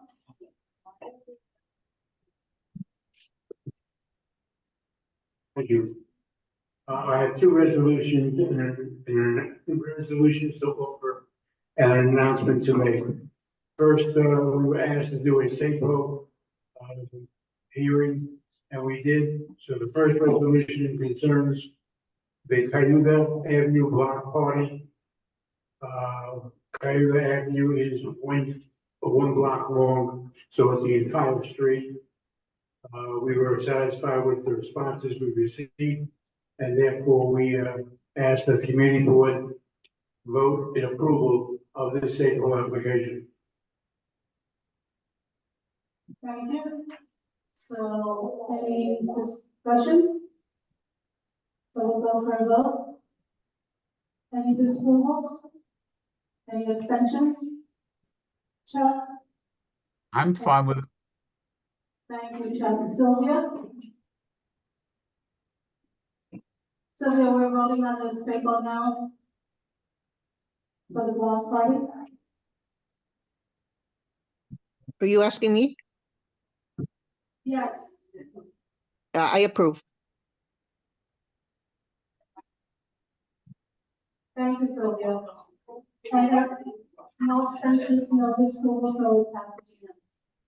The next resolution, which I'm hoping I don't have to read. Excuse me, I just want to say something. For the next resolution, what is presented, we really need everyone's numbers. Thank you. Next resolution, which I'm hoping I don't have to fully read, because you all have read it by yourself. But we have been raising, the LRE has been raising this since last December, the issue of whether or not the whole concept of extraordinary circumstances works for us. We as a committee believe it does not. And, the letter that Steve and I sent out in March indicates all the reasons why we thought it doesn't work for us. And therefore, note first of all that the procedures that we voted on a year ago, which enables us to do extraordinary circumstances, is up for renewal. It ends as of today. So we should do one or two things, but the one we're recommending is that the resolution that's before you is the same resolution as was presented and voted on 2 years ago, except that we've removed all references to extraordinary circumstances, with the single exception of anyone who fits under the category of ADA. We are fully in favor and support the concept of having telecommunications and having the community be involved with us and attend and participate, with the idea of having board members attend via EC, we find to be disruptive and feel that this resolution would solve that problem. In the old days, people attended or did not attend, and we support that whole concept. Just as an aside note, that the governor signed renewal of the open meetings law. Word for word, no changes from the previous time. We thought there might be some changes because Committee on Open Government did make some recommendations for changes, but this is a 2-year extension. So the resolution is before you, it's approved by the committee, and I ask for a vote. Any discussions or questions? Sonia?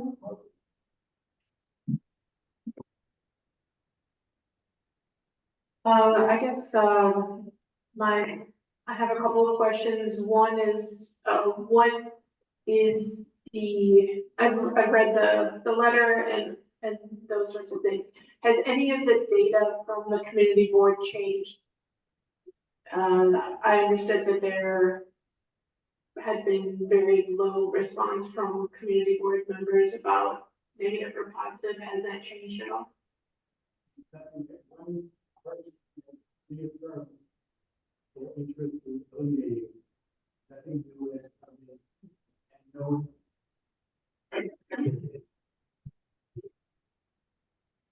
Frankly, I'm concerned that we brought this up. There was a survey in December through February with limited response. I've made an announcement at every community board meeting, and I've made an announcement at every executive committee meeting.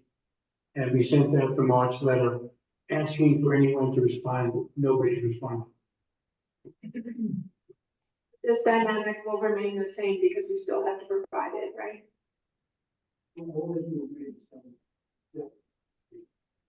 No EC for non-ADA board members.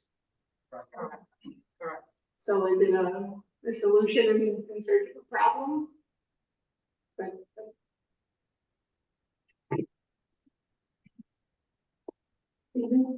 Just a very small addition.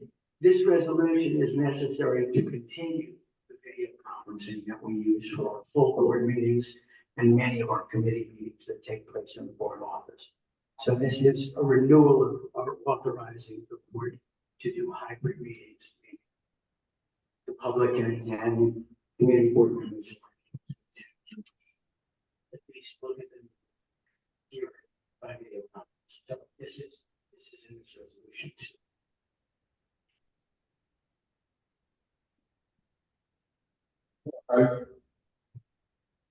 I'm opposed to the resolution as it is.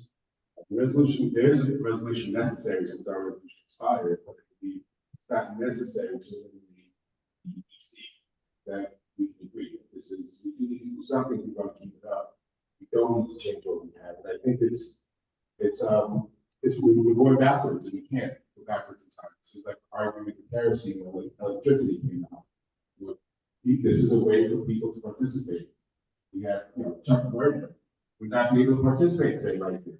And we get the feedback we gave, were it not for the EC policy. And it should be when we participate, and if there's a reason that the chair believes is appropriate, they can grant an EC. You know, after COVID, we're going forward with this technology. It's not back this. I've never had an ET. I believe, showing up at meetings. However, I believe that we're moving in the wrong direction, wrong attitude, try and close things down as opposed to open things. If this lets members participate, I just think we have to be for it. Okay, so David and then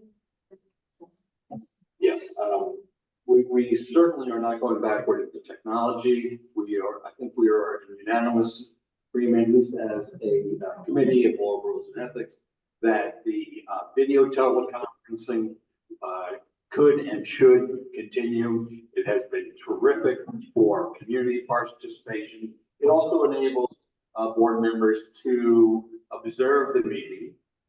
It just has an impact on the quorum.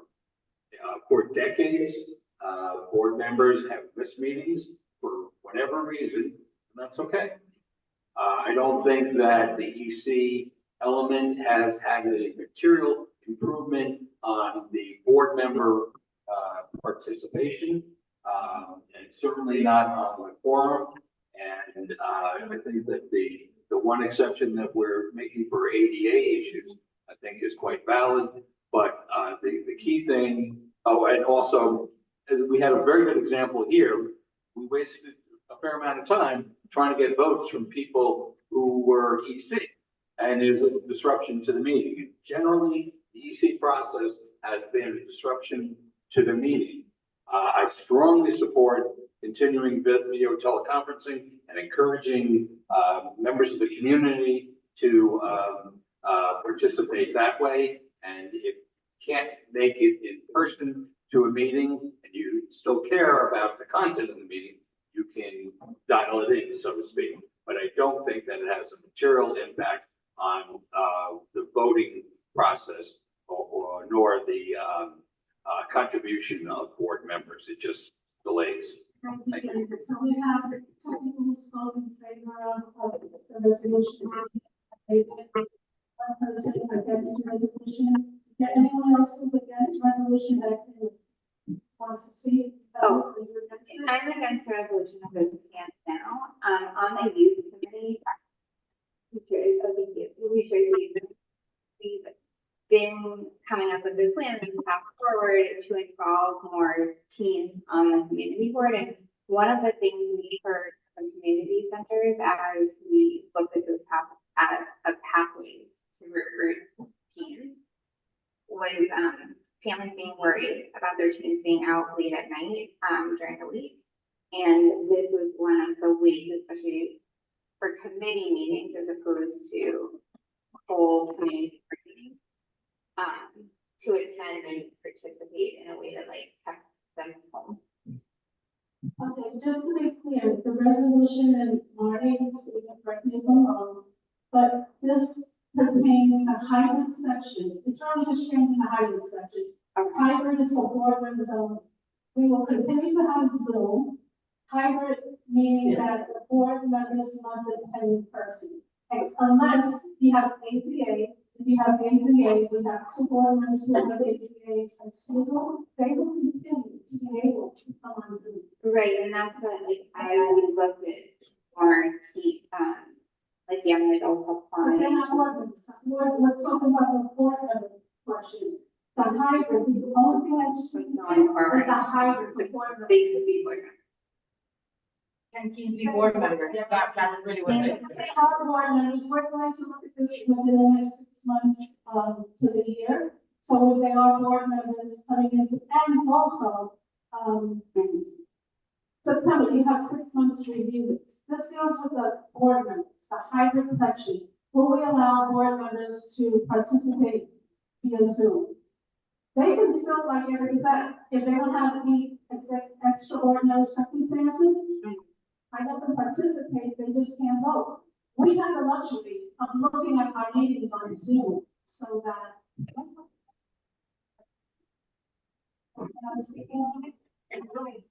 I speak on the subject. Question. I'll speak to someone else who's better than you, but I think you're getting a little.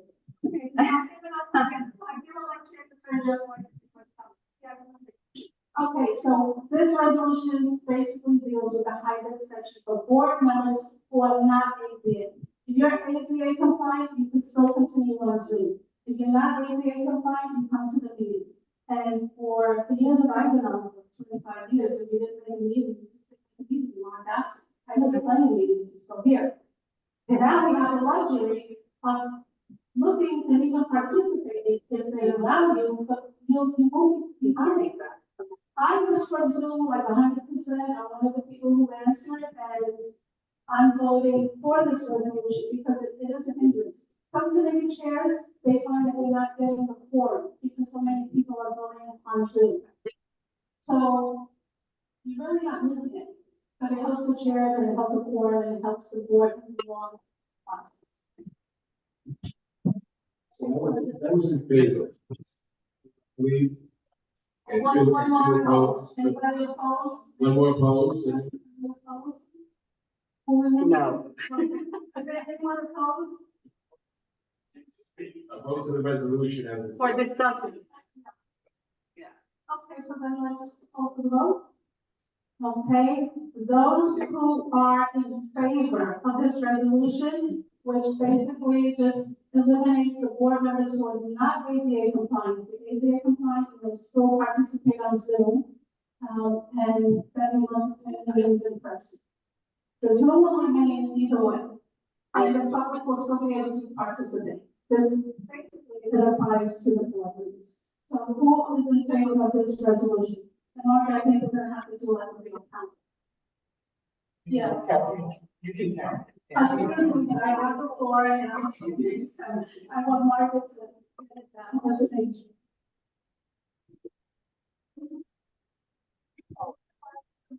Are we gonna roll call or are we gonna count?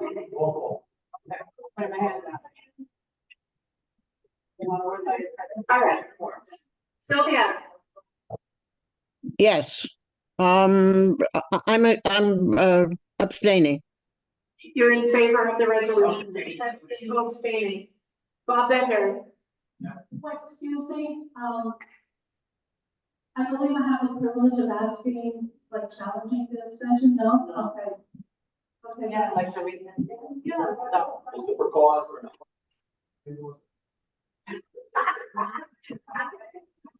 in the spirit of going home, Kelly Buford. In favor. Christopher Conlon. Sebastian Pilati. Favor. Ingrid De Leon. Favor. Margaret Della, opposed. Nicholas Fazio. Favor. Stephen Fruit. David Gelman. In favor. Mary Ellen Gibbs. Rosemary Dinty. Yes. Dr. Gomez. Edward Reed. Emily Houseman. Rashida Hilliard. In favor. Barbara Kale. Joshua Land. Rita Proctor Lowe. Oscar Martinez. Charles Murdler. Favor. Omar Murray. Oh, he's absent. Joy Campbell Privateer. Yes. Julie Reyes. Daniel Rowan. Georgia Santiago. Ramdat Singh. Oh, right. Jessica Sosa. In favor.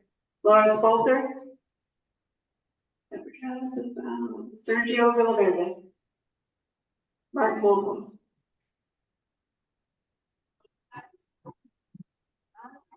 The motion passes, thank you. And this is the final one, first one, the board, the chair will ethics, and something you need to see that with experience, and I don't want to know. So, there's hope.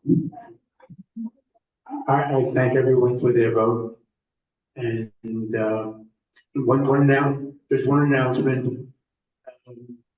LRE considered last night, the concern for how we give out awards on behalf of the board, and that's the key phrase. Are they being given out on behalf of the board, or are they being given out on behalf of the committee? And so we felt that there needs to be some process for which the committees that want to give out awards need to get a resolution through the full board with respect to their procedures, with respect to their criteria, and how people are selected. And more information will be coming forth on this. We're presenting our recommendations to the chair, and the chair will then pass it along as she sees fit to all the chairs, so they can decide how they want to give out awards, if they want to give out awards. Thank you. Thank you, Chuck. And just follow on that, as I see fit, I always communicate with the logos and thank you. Okay, economic development, Ms. Fazio.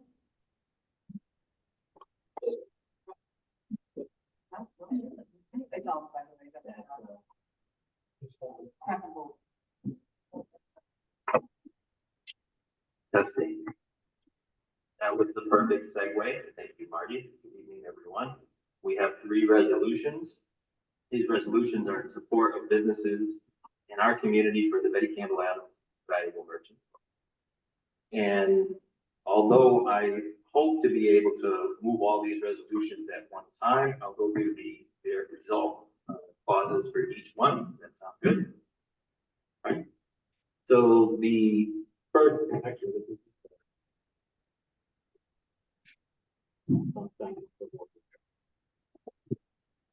we have recognition and support for Chintan Patel.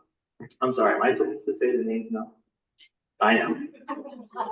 Okay, we voted on these anonymously, so we did the best we could with the information that we had at the time. Recognition and support for Chintan Patel of Riverdale Pharmacy as recipient of Bronx Community Board 8's 2024 Betty Campbell Adams Most Valuable Merchant. Now therefore be it resolved, the Bronx Community Board 8 hereby awards Chintan Patel of Riverdale Pharmacy the Betty Campbell Adams Most Valuable Merchant Award and commends Chintan Patel for running a successful business and making significant contributions to the community. And be it further resolved that Bronx Community Board 8 thanks Chintan Patel for his unwavering dedication to making our community a better place to live, work, and thrive. So we're gonna, okay, we'll take, do you want me to go, can I go through all of them and then we go back, circle back to questions, or we're gonna go individually? There are 3. Thank you, Madam Chair. There is, of the 3 nominations, one is a self-nomination, and I think it's of a pharmacy. Is that what we're referring to in this case? I don't think this one. No. Not this one. Okay, not this. I will hold it. Thank you. And I do have the nominations in front of me that, and I can give you a paraphrase in terms of what was in here. The business had been in operation for several years. They have done some volunteer work in terms of addressing child abuse in the community. They've donated to Little League organizations. Was this a self-nomination? No, it is not self-nomination. Okay, the second one we have is recognition and support for Narishin Desai of Desai Pharmacy as recipient of the Betty Campbell Most Valuable Merchant Award. Now therefore be it resolved, the Bronx Community Board 8 hereby awards Narishin Desai the Betty Campbell Adams Most Valuable Merchant Award and commends Nishin Desai for their outstanding or her outstanding contributions to our community. And be it further resolved that Bronx Community Board 8 expresses its sincere appreciation for their unwavering dedication to making our community a better place to live, work, and thrive. And I believe this one was the self-nomination, correct? This one's, okay. This is one that states that they provide medications for patients living in group facilities. Okay, so then unlike things then. Thank you. Sure. Wouldn't it be helpful to know the names of these businesses? I just read it. I couldn't hear the name of the farms. I don't know where. The name. Riverdale Pharmacy is the name. No, this one is Decide Pharmacy. We have the address. Give me a moment. I'll find it for you. West 230 Street on Broadway. David? Oh, okay, so this one is the self-nominated. Where? This one is the self-nomination? Because the nomination form said, we. Okay, I am opposed to this, David, can I finish and then we'll vote on this? You know, because we're not going to vote this one. I thought we were discussing them one at a time. Well, just like, you don't know whether it's a vote yes or no. Any questions? Okay. Okay, and last, this is posthumously recognition and support for John McKeon of John's Botany Day Florist as recipient of the Betty Campbell Adams Most Valuable Merchant Award. Now therefore be it resolved that Bronx Community Board 8 hereby posthumously awards John McCain the Betty Campbell Adams Most Valuable Merchant Award and commends Mr. McKeon for running a successful business and making significant contributions to the community. And be it further resolved, Community Board 8 expresses its sincerest condolences to the family of Mr. McKeon and thanks them for their unwavering dedication to making our community a better place to live and work.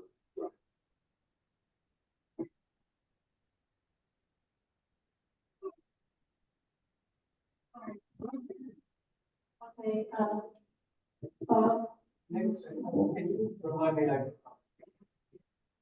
I read these earlier, but I didn't bring them with me. Can you remind me again specifically what the florist did that he's being recognized for? I mean, I understand this is posthumous and, but what was his contribution to the community? Yeah, the family ran a local business in Bronx Community Board 8 for 25 years. They demonstrated exceptional dedication to the betterment of the community. They supported other businesses along Riverdale Ave, some of whom came to our meetings throughout the year and mentioned this to us, not in conjunction with the nomination, but before they were actually this individual had been nominated. Thank you.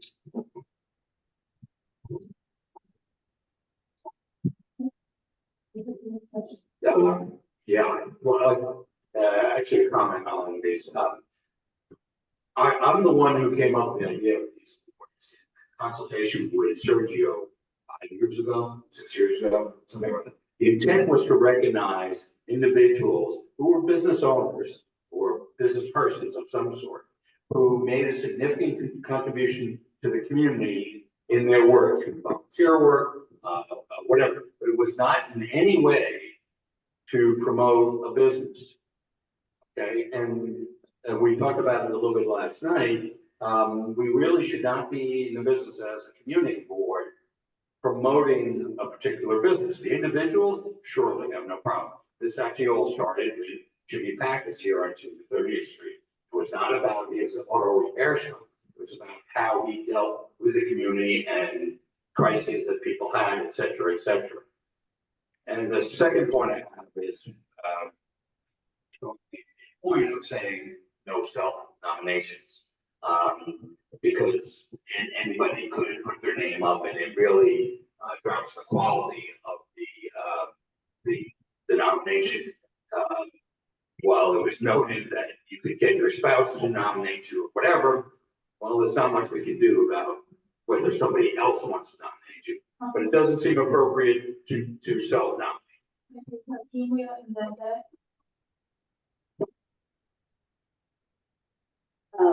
So I don't believe it actually said that you can't nominate yourself. I actually never made it into the application, and I don't think applicants should be punished for our oversight. I don't think they should be punished for following the rules as were presented to them. I also think, because I discussed this with Nick and at the meeting where we did discuss these nominations blind, I am a firm believer in that recognizing our businesses for our community, acknowledging them, it's certificate, there's not a financial award, it's not an endorsement, it's not, we're saying go shop here. We're saying this is an institution, they have been here, they've supported our community, because you can't be a business and not have community support, you go out of business.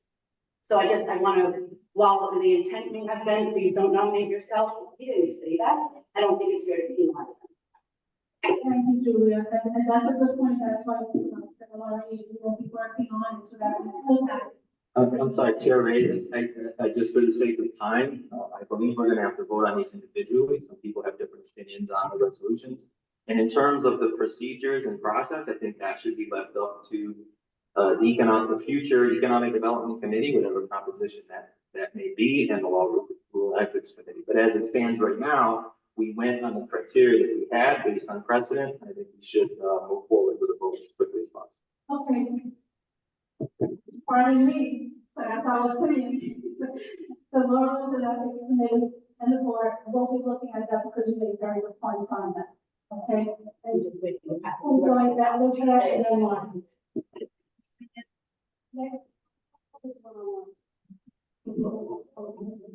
I have to agree with David on this. I think it sets a bad precedent, to be honest with you, because when somebody nominates themselves, it is, it is something that could potentially be looked at as advantageous to the business. And it's a matter of self-promotion. And Nick mentioned precedents. I think, as far as I know, this does set a precedent, because I don't know if anybody, correct me if I'm wrong, that has self-nominated themselves that we've given this award to. So to me, it just, it sets a bad precedent, and I think moving forward, language has to be adjusted to address this. It should be, but for the time being, I will not vote for this applicant. Okay.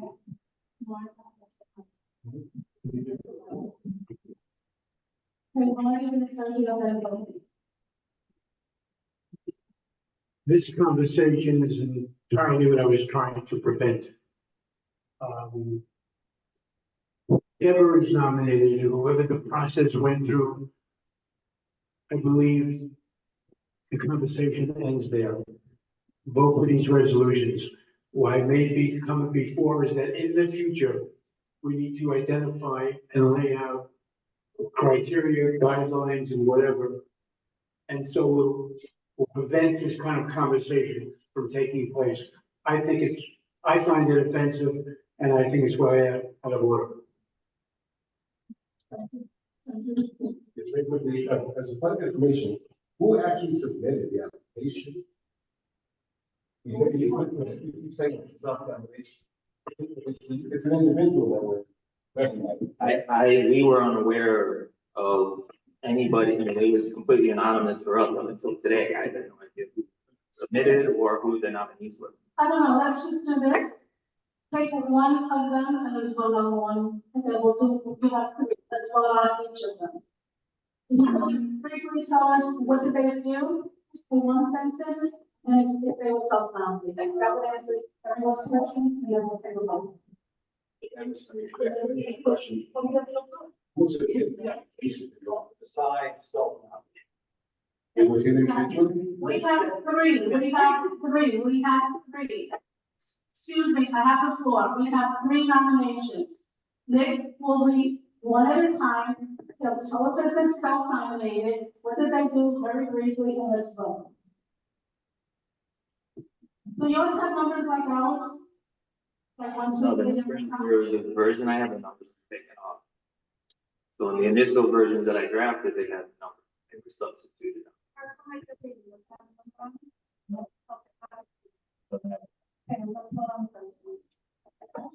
So this is recognition and support of Chintan Patel of Riverdale Pharmacy as recipient of the Betty Municipal Valuable Merchant Award. They have operated a business, family-run business for 25 years, supported the community in various ways, such as supporting the neighborhood small business, others neighborhood small businesses, and participating in neighborhood education endeavors. I mean, aside from reading the rest of the nomination, it's. Okay, that's good. So we'll take a vote. Anyone in Objection? Any abstentions? David abstains. This is for the Riverdale Pharmacy, correct? Okay. The address? Chintan Patel. Of Riverdale Farms. The Riverdale Pharmacy. Okay, so then everyone else, Chuck and Sylvia? Abstain. Sylvia? Sylvia, are you for this? The Riverdale Pharmacy? Chintan?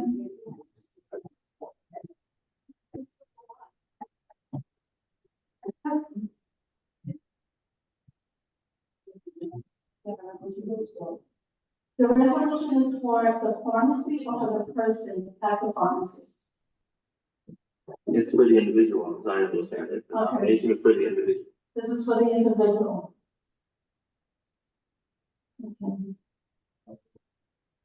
Okay, so that passes.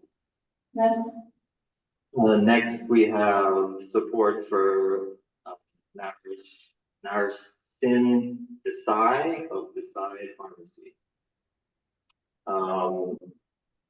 Mr. Desai has demonstrated exceptional dedication and commitment to the betterment of our community, sponsoring child safety programs, with Little League teams, and various efforts to combat drug abuse in the community. Let's see what else we have.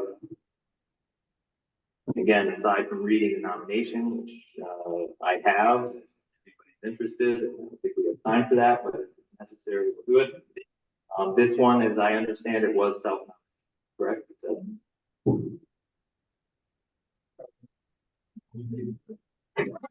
I'm basing what I've been told. The text of the nominating letter.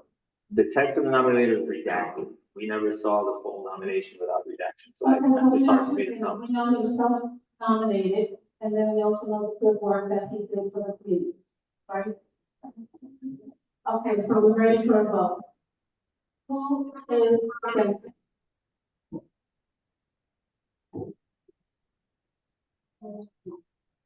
Sebastian, and Mariella, David, and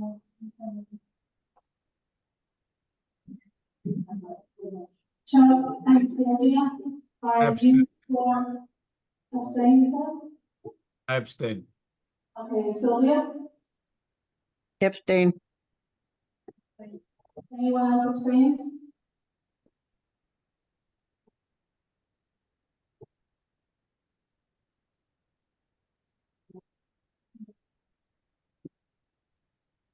Okay, those in favor?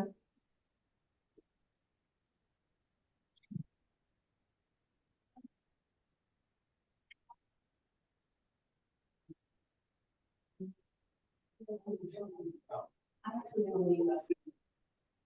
What is your vote? I'm actually gonna be leaving rather than participating because I think the conference. Are you voting? You're voting yes, no, I'm not voting at all.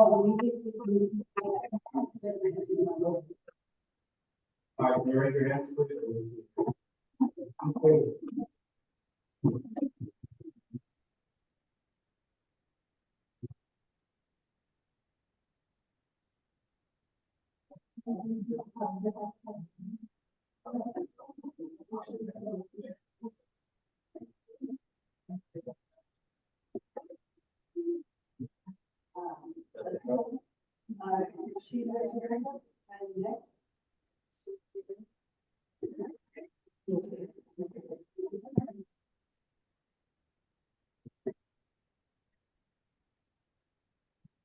Okay, well, he's having a, you can do the last one. Okay, this one is for Mr. John McKeon, posthumously of John Botany Bay Forest. And as I mentioned, Mr. McKeon successfully owned and operated a family-run local business in the community for over 25 years, and supported other local businesses in the area, exemplified the highest standards of integrity, excellence in his operation, set a commendable example for other merchants.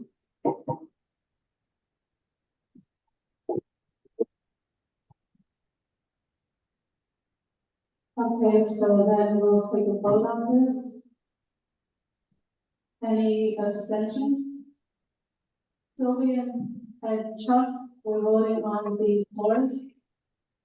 Favor. Sylvia? Favor. Any abstentions? Any disapproval? Everybody else is a yes, except for Julie and vote on it. Thank you, ma'am. Okay, our last meeting was on May 7th and P.O. Box. Please refer to our minutes. It is Riverdale Restaurant Week, Riverdale Small Business Awareness Week, and the Riverdale Block Party is on Sunday. So go out and support your local businesses. 505.dx.org, I think is KRBC's website for information regarding what's going on with Riverdale Restaurant Week. Lots of festivities and activities to go out and support our local business. And you're not having a meeting in June. Not unless my committee members insist upon one. But I'll leave it up to them. And I just want to tell you, just in case you don't have a meeting, thank you very much, because I didn't come in again, no matter how many times we asked you, please. But thank you for everything that you've done as an economic chair. Thank you very much. It was a pleasure to serve. And Sergio will certainly have to follow, and I am running. I'm running every day at Seton Park, chasing around 10 and 11-year-old girls for the softball team. We got a really important game tomorrow night against North Riverdale, so come on out and support the South Riverdale. That was a point of personal privilege.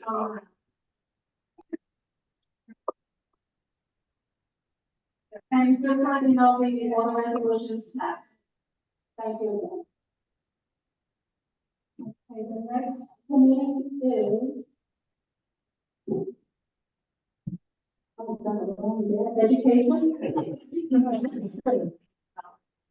Sylvia, do you have a report?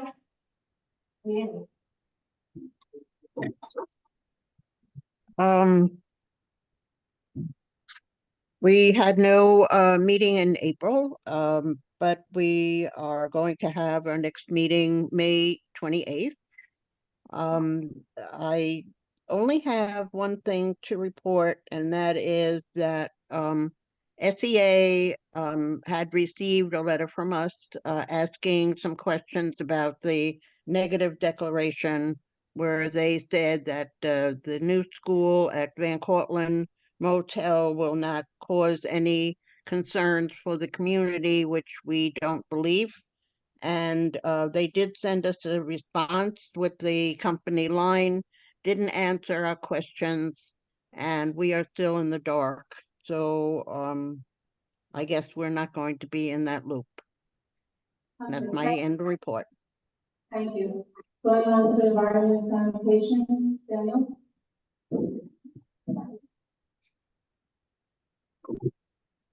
We did not meet this last month. Our next meeting is tomorrow night. So just come tomorrow. Thank you, Daniel. Maybe apologies. Daniel, maybe not next, maybe too soon for tomorrow night. But the graffiti along the Main Beacon from that Park to 30th Street. Yeah. Oh no, I'm sorry. That's okay. Just point of information, DSNY came to our meeting in January, and so we make the report. They will follow up, so just follow up with Farah, and we'll give it to Stephen Caruso. They'll clean it up. He's sure us even clean it up. I saw a hand up there somewhere. No, okay, thank you, Daniel. So we'll move on to you, Emily. Are you reporting for you? I'm 100%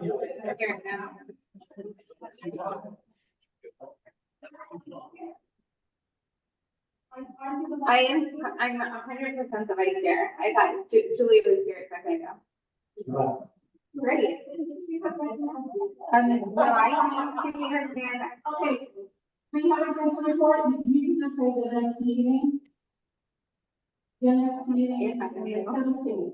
On May 17th is our next meeting. Sorry for doing No, it's okay. I totally just thought she was here. Otherwise, that's all right. Thank you. Adrian, Costa? Thank you. Our previous meeting was held at the beautiful Methodist home, so thank you for the people over there for hosting us. Our next meeting is Tuesday, June 11th, and we're changing it from Thursday for the religious holidays, and it will be at the board office. That's all, folks. Time, you heard the councilman talk about their negotiation on the 2025 budget. They will decide that in the next several weeks. The only other comment is I asked Joy to become the vice chair, following on to Scott, and she graciously accepted. Thank you. Thank you. Thank you. Okay, Health and Hospital, Mr. Okay, the next meeting is at Street on the 6th of June. Okay, maybe not, but check the community board website and we'll keep you posted. Housing, Rosemary? It's right on top of me here. Like many of the committees, Madam Chair, there was no meeting in April, and our next meeting is May 29th. Thank you, Rosemary. Land use, Chuck, Chuck, and have limited amount of time. As you will have heard previously, on the 23rd of this month, we have the first meeting of the special committee on the City of Yes housing. As you know, I refer to it as the City of Yesterday, and that's entirely appropriate, as you will hear that day. We have a schedule that would choke a horse of pending land use SNAD applications. And they keep getting bounced. So let me check the one that's scheduled. Farah, did you get anything on Island Avenue? Yes, actually we did get it. They said it would come 2 days later and it did. So it has been released. The answer is, I'm sorry, you're garbled. What's the answer? Yes, we have it. It was released on the city planning website. It has been released. So they are on the agenda for June. All right. Put it at the end because they had a very simple job and they chose not to put it in for tonight. We have a bunch of SNAD applications. They include Hebrew Home and a bunch of others. So that will come up probably the first Monday in June, but we don't have a date yet. But the 23rd is the special committee, and that's all there is on that calendar. I sincerely hope that you either join via Zoom or that you be there, because this affects every last one of you. Okay, so that would be for the next land use meeting is June 3rd, and the City of Yes meeting will be May 23rd at 10:10. Thank you, Chuck. We're gonna go on to traffic and transportation. Hi, good evening, everyone. I will be extremely brief. We did not meet in the month of April. Our next meeting is this coming Thursday, May 16th. We will have a presentation from the MTA regarding construction that will occur at the 242nd Street One train station, and everyone is encouraged to participate via Zoom. Thank you. Thank you, Kelly. Special committee on racial equity. Julie, while you're on traffic and transportation, I would appreciate it if the chair of that committee could take a good hard look at what has been done on West 254th Street, which is a narrow street to start with. They have now taken an entire section of it and put sticks around it. And I understand why they've done it to help kids, but then they should have made a judgment as to whether or not there should be any parking.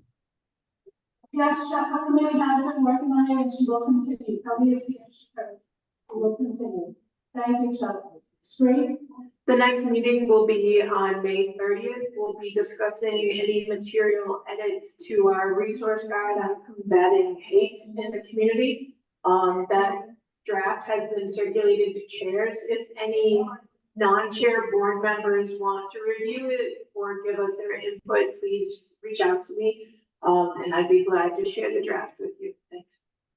Thank you, that's Margaret Della, next is Veteran, I would refer you to our minutes and invite everyone to the June D-Day event that is on our site. We will send it out again, every together. It's our event, but encourage everyone to participate. Thank you very much. Anything from Greenway, Veteran? No, we did not meet this past month. We might meet next month, but I don't know that yet. I will advise once I do know. Thank you, Bob. Urban Laramie Community Service Award Chair, Mary Ellen Gibbs. Hi, we met, on May 1st, 2024, and, now therefore it be resolved, the Urban Laramie Community Service Award, HOC Committee unanimously recommends the selection of James Lapton to receive the 2024 Urban Laramie Service Award. Be it further resolved, Bronx Community Board 8 approves the selection of James Lapton to receive the Urban Laramie Service Award. Do you need a background on what we voted on? Oh, why is he getting, just briefly? At HIR, the synagogue, he has, meals for everybody in the community that would like to come. It's a really nice, dinner. He has, everybody from the community, they have nice discussions and everything, a meal, and anybody from the community, you don't have to be part of HIR. He also hosts, a Thanksgiving dinner every year. So anybody in the community can come, like if you don't have family, and you're by yourself, or you want to bring your family and you want to join with the community. It's really nice because it's everybody from every denomination, every religion, doesn't matter who you are, what you are, you're invited to come and have a meal and meet new people. That's how you meet new people in the community. And, I know James Lapton is, he does a lot of community stuff. Questions? I just want to make a comment. I've known James for 10 years and consider him a friend. I support this very much. I'm going to abstain, but I support this very much.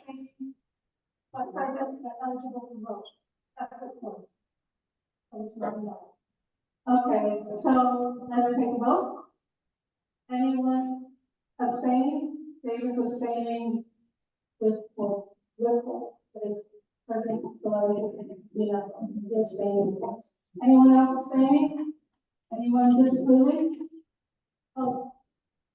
Chuck and Sylvia, how are you voting?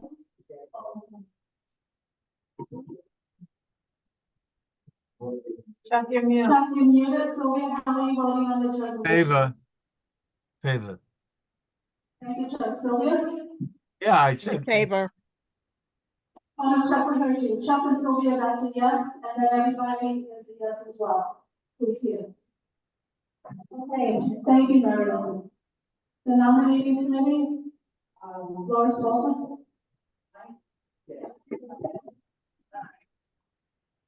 Got it. The nominating committee has met twice and minutes were distributed. 2 updates were also sent to the board to report on the status of board positions. All positions are considered open. However, the nominating committee particularly encourages members to apply for chair of the housing committee, as no one has applied for that yet. Please let the office know if you wish to be considered for any position. We will be holding interviews on Thursday, May 16th, and Monday, May 20th, in person at the board office. That's my report. Thank you, Laura. Okay, the next is approval of board minutes from April 9th. Everyone received the minutes? Any edits or comments to the minutes? Nothing so. Okay, any abstentions? Okay, great. Abstentions? Disposals? All approved. Chuck and Sylvia? I'm good. Good. Thank you. So now discussion of the executive committee meetings of April 3rd and May 1st. Okay. This will be discussion of executive minutes of April 3rd, which you have received. May first, we'll do next month. Any discussion on the executive minutes for April third? Abstentions? Oh, we'll call for a vote. Okay, that's right. Exactly. Okay, so then miscellaneous, any miscellaneous? Miscellaneous? Okay, our next meeting will be June 26th at Wade Hill. That's a Wednesday. Okay, call for adjournment. Thank you for staying. I would have one person here and the person should stop by. It was worth an extra few minutes on the agenda. Thank you all. Good night.